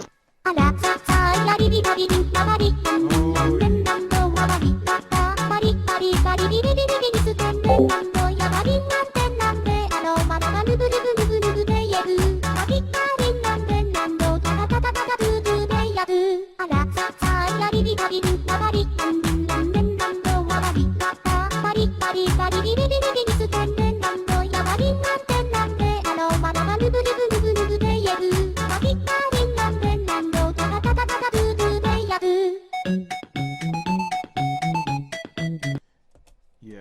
Yeah.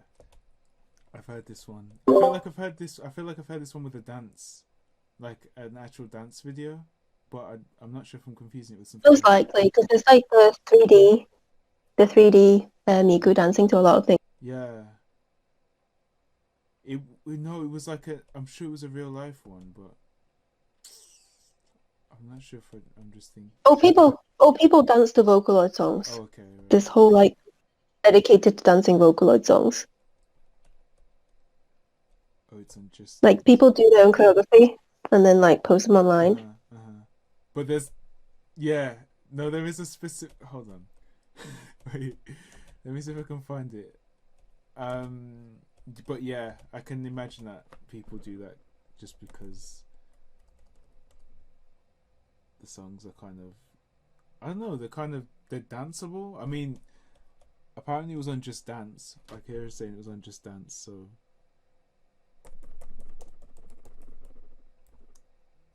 I feel like, okay, hold on, let me see if I can find a video. No, okay, I think I'm thinking of something else, but there is something. Is that one of the concerts then? Though, sorry, just a sidetrack.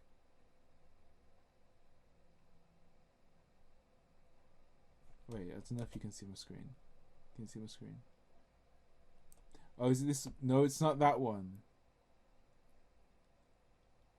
It's not that one. I think I'm thinking of a different song, my bad. I think I'm thinking of a different song. Okay, it's definitely not that one. But wait. Oh, this is the vegetable juice one you were on about. Okay.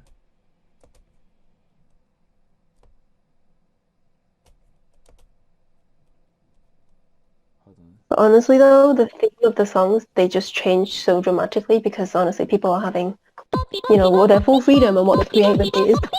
I just like having fun with it.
Just popped another very different style of Miku song on here just for information. I mean, of course, there's no need to play that here or anything, but just sort of an example of how wide she can really go. And another thing that I forgot to mention, because it's literally been so long since sort of like the beginning Vocaloid days, that one thing that's really impressive about a lot of the early 2010 range Vocaloid content is that it's literally nobody's getting paid. Everyone is doing this in their own time as hobbies, and there's like full-on professional illustrations, music videos, animations, whole ass songs, albums being produced, and nobody's getting paid a single penny, and they're all doing it as a hobby. And I just thought that, you know, that's probably one of the biggest things that got me into Vocaloid in the beginning, just how impressive it all is. It's almost like it's like this whole community that's not related to like any business or anything like that. It's just people kind of creating stuff, sort of thing. Exactly, yeah. And the only people are literally just putting their own content out there, Yeah. and you know, finding communities that share the same kind of hobbies and things like that. But it's a lot of it was just, you know, even by non-professionals, they're making like really high quality content. Mm-hmm. But I think maybe now it's like, I suppose it's more like businesses see an advantage of like capitalizing on that. Like whereas before it's like very much kind of free for like people to kind of use.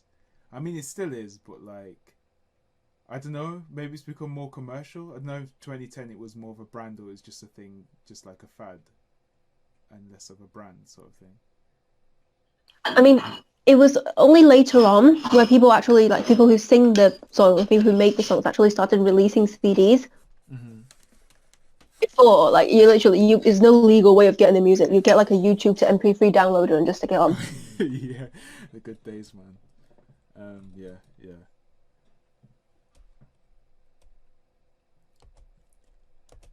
I just want to take a look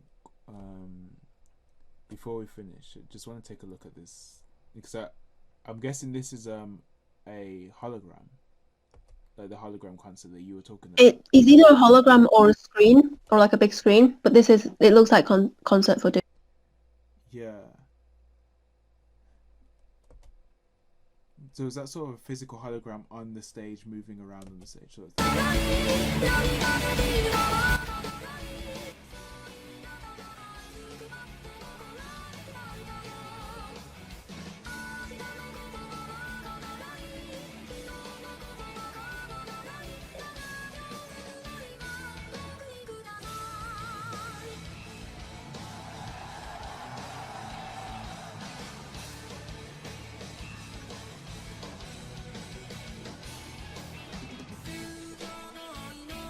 Oh, did you say you'd gone to one of these concerts then?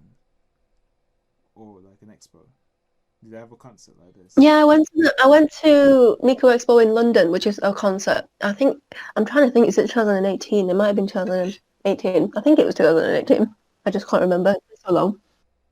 But like, it was great. Literally, like you had the big screen in the middle. There was like small screen on the side for the backing crowd.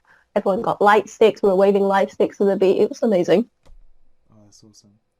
And obviously you had the live band there, and it was just like them singing on the screen sort of thing. Yeah, and like I haven't actually been to that many concerts, but I would imagine like you have few where you can buy merch and stuff like that. Okay, yeah. That's pretty cool.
Yes.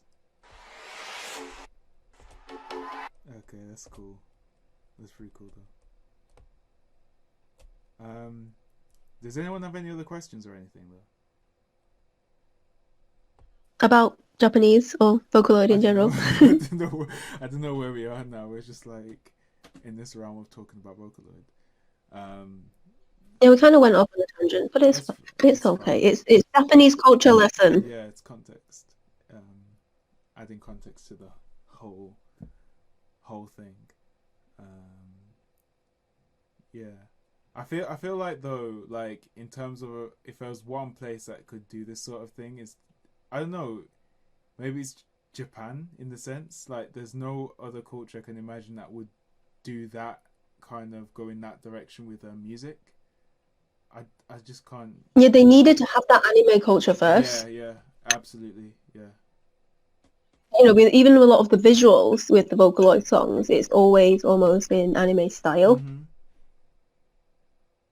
absolutely. And like the artwork and But the thing with Miku is because she became so big of a when she became so big of a thing, even people who, like I say, normies who aren't into anime, they will know the name Hatsune Miku as a thing. Yeah.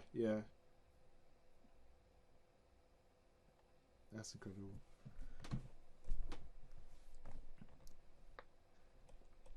But I mean, what we can do though, I mean, going back to the lesson as well. I mean, we can listen to this song that Iri Sensei was just talking about. We can listen through to it, and you can see if you can follow based on what she was talking about, and follow through the lyrics with follow through the lyrics with the video. But I think first of all, Natsu's typing, so I don't want to. Unless you're gonna type, or shall I just carry on? Hold on. I'll kind of move back the slides. Hold on. I'll keep an eye on the chat if you want to just move on. Yeah, sure.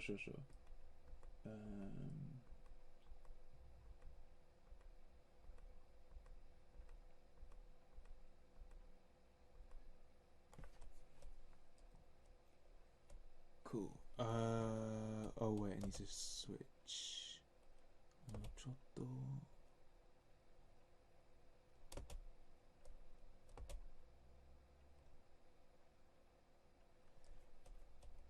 Okay.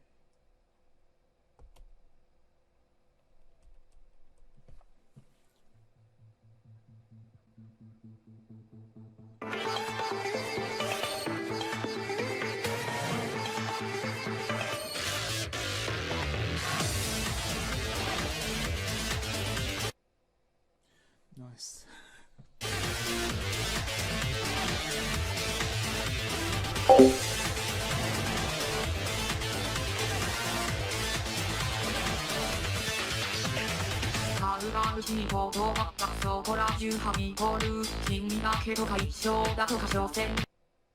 ただの幻想とファミダの見えて了解のぶいごと酔わせて一途な永遠の愛を一歩でかさ沈めに亀がとかせ隠だって君が望む感想僕を好きな君が好きでそれはただの自己愛さんが好きな愛だのこの手数は切るんだって泳ぐない偽りの愛を了解ですそれでもなお好きという君の言葉がそう本当ならその言葉と態度で示してよ君の本当の愛を食べさせてマイアピーに聞こえてみもう不意のくなって君の愛で満たしてね望みはしないでよ僕のことだけ見てもっともっとこんな絶対なほらもっともっと死なないでねもう僕が死んじゃいけないのごめんね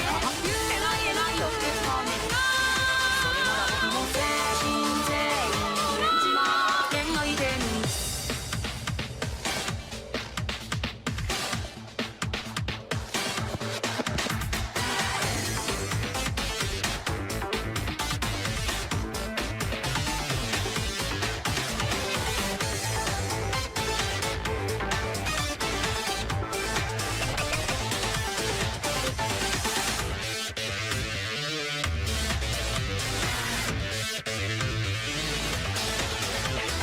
本物の愛情は綺麗なだけじゃないだろう醜い収穫を見せつけて君の本当の愛を信じさせてマイアピー自己リセット僕愛というなって君を口中愛してまだ本気じゃないよね所詮こんな程度なともっともっとこんなやったみんなもっともっと貪欲になってねもう僕が死んじゃいけないと最高言えないよってさそれなら僕も精神性に少しだけマイアピー聞こえるけり覚悟しておいてよ僕の愛はそうってびっくり本心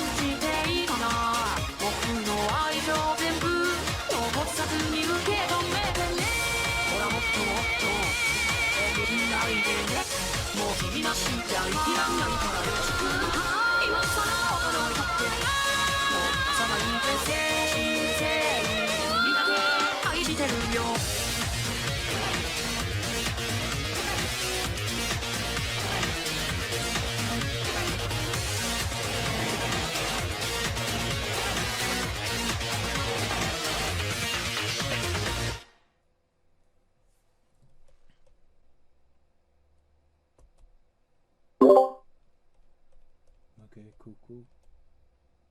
So hopefully you're able to follow that through or whatever. And obviously with all the vocabulary that you learn, or if anything that you didn't know before, you can always, make like a vocabulary deck or whatever to kind of add new words that you learn.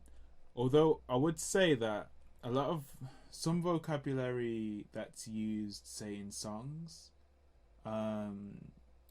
is usually used in songs, but not necessarily used in the same way in like conversation. So like certain like metaphors, like how we had, for example, the one in my song about the crowd of people described as fish. It's not necessarily something I don't think you'd use in, say, speaking, but it's more something that you'd use like as a literary device.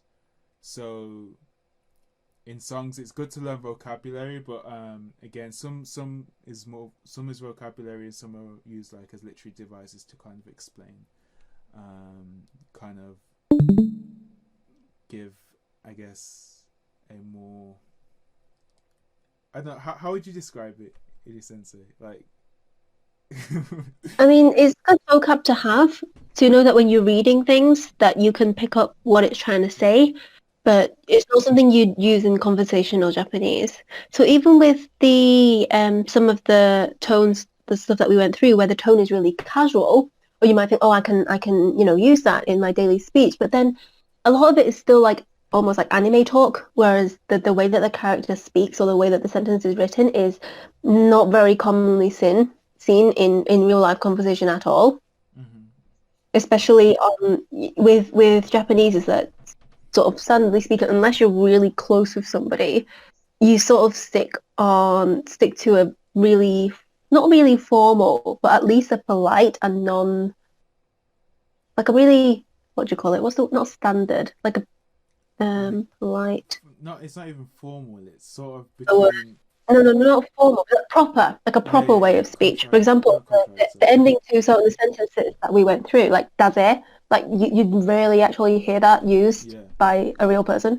Mm-hmm. Is you can hear it a lot in anime. Like it's used to emphasize like a character traits quite often, but in real life you wouldn't be hearing that all that much. Things like addressing other people with omae, unless you're really close with that person, like you just don't do that. Mm-hmm. So I guess one thing that's useful though with learning vocabulary from different songs is that obviously you can hear that in one song, and the vocabulary you hear in one song you might hear again used in different songs. Yeah, so the good thing about songs compared to maybe using anime, podcasts or radios to do your learning is that the lyrics are literally there for you. You can follow it through each sentence, like you can pick up each word. You can then go to the lyric translations and find that particular word, and then also with the sentence structures. Yeah. So it's helpful in the way that it's transcribed for you already, kind of. There's certain websites in particular that have like databases of songs with the Japanese, then the Romaji, and then the English. There's one that you recommended to me, or you showed me before, and I can't remember. Animelyrics.com, literally. And then, for example, the one I used today, that I referenced today, is Vocaloid Wiki on Fandom. So it's things like that. You just find a lot of information where they would literally put the original Japanese lyrics, the Romaji, and the meaning. Mm-hmm. Okay, yeah. So if you use those, it can help you learn. Obviously, with certain songs, but actually, there's quite a lot of songs on those websites that you'll find. I mean, the song that I did today, obviously, it's only like 8 days old, so there's not really an official English translation out, but there probably will be, considering the popularity of it. But usually, you'll find quite a lot of songs online on like websites when you're looking for like English translation. They will have the Japanese and they will have the English translation alongside. So obviously, it's quite a useful way of learning. But yeah. You'd find Goodbye Singing on Vocaloid Wiki. The song that I saw it being mentioned on the lesson earlier.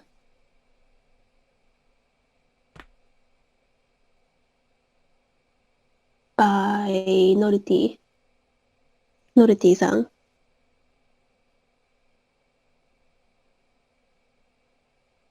Hold on, I'm going to post a link to Vocaloid Wiki as well. Although, oh, it's just a wiki in general about Vocaloids. Hold on.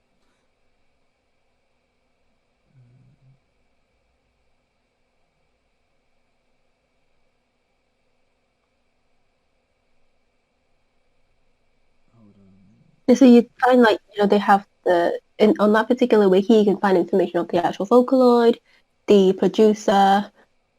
You'd find links to the official, like, a video being posted either on YouTube or Nico Nico Doga and things like that. I think they'll even tell you if it's like part of an album that the artist has released. It's just, in general, it gives you a lot of information, but the best part I use it for is lyrics. Is Vocaloid lyrics just for Vocaloid songs, I guess? I mean, maybe I'm saying the obvious. Yeah. And of course, anime lyrics is for anime songs. But they sometimes have like game stuff on there as well. It just depends. Okay. I'll just post a link to that as well. It's at animelyrics.com. But usually, say if you're listening to songs from, because I've been listening recently to songs, for example, from there's like King Nu, or Tempele, or some of like the alternate rock or like rap songs.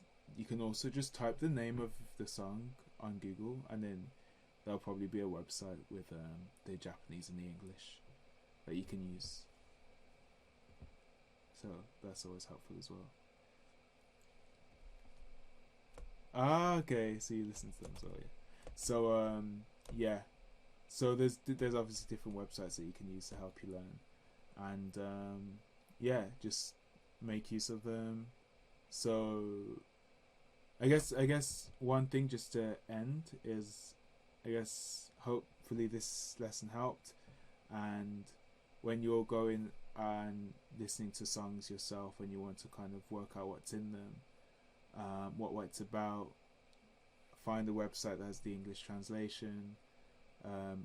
Note down some of the vocabulary, and maybe note down the context that the vocabulary is being used in, so you can see the whole thing of what it means. So like looking at a sentence and looking at the vocabulary in a sentence, so you can see sort of what the meaning is in that context, and look at, in the case of my song anyway, look at if you can't work out what the meaning is from one sentence, look at the sentences around it and see if that would help kind of shape the meaning. And yeah, did I share the music? Oh, it's Teenage Forever. Oh, okay, yeah, I did. I think it's Teenage Forever, the video, yeah.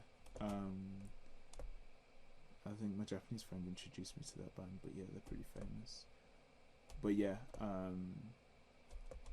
hopefully that helped. Is there any questions at all?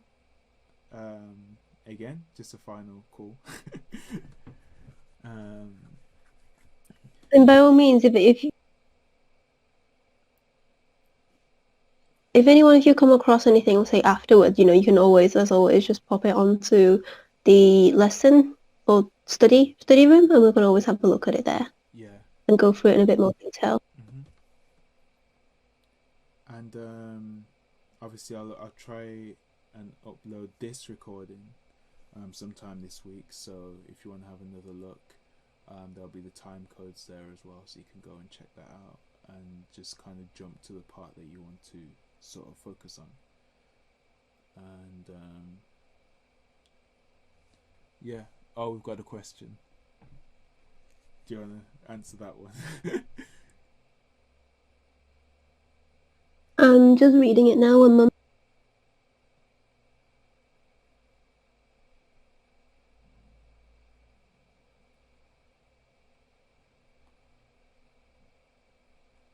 So, a girl is shoujo, and kindan means forbidden. So I wouldn't use kindan with shoujo as a common way of saying anything. And dote, it literally means virgin. So it's a case of whether you're using it in this particular context where it wouldn't be odd to say that particular word. But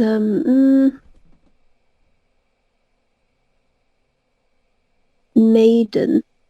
If you just want to say maiden in the most polite way, like a respectful way possible, just say otome. Okay. But it's sort of more of a generic term, so it wouldn't actually tie in with the virginity as much, but that really shouldn't be a topic of concern. You could say musume as well. But Right? Musume. Musume is like daughter, like young girl. Yeah, yeah. But otome is probably like the best way to say maiden. Yeah. Because when you put dote into it, it literally like it throws the word virginity out there. So unless you're talking in that kind of a context, it's really not necessary. Yeah, I was gonna say. Yeah, no worries. No problem if you have to go. Yeah, we're pretty much finishing anyway. But yeah, If anything, thanks for sticking around for so long. sorry? I was gonna say, if anything, thanks for sticking around for Yeah. so long. So it's okay that you have. I was gonna say, yeah, and that's the same to all of you. Thank you for sticking around. And actually, I might as well say, next week there's a lesson with me and Norte. I'll mention details about that. But yeah, we're gonna do a lesson on like how to kind of when you study Japanese, how to try and how you can help not to forget things. So like when you learn Japanese or learning any language for that matter, it can be easy to forget certain vocabulary. So we're kind of going through techniques that will be helpful when learning languages. Yeah, so I just put that out there. But cool. So yeah, thank you for sticking around, and yeah, I'm glad that you're happy to see the announcement. And like I said, well, I didn't say, but there'll be other announcements for lessons coming up as well, and so just keep an eye out for them.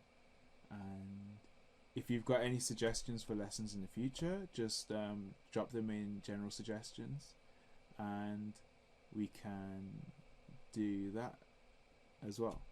And yeah, no worries if you can't come next week either. Like I said, these lessons will be recorded, and if I actually sit down and put them on YouTube, I'll try and get them out on YouTube so you can kind of watch them afterwards, of course, and kind of skip to the parts that you want to learn or whatever. Okay, so I guess それではまたね. Okay, thank you for coming, and see you later, and またねー。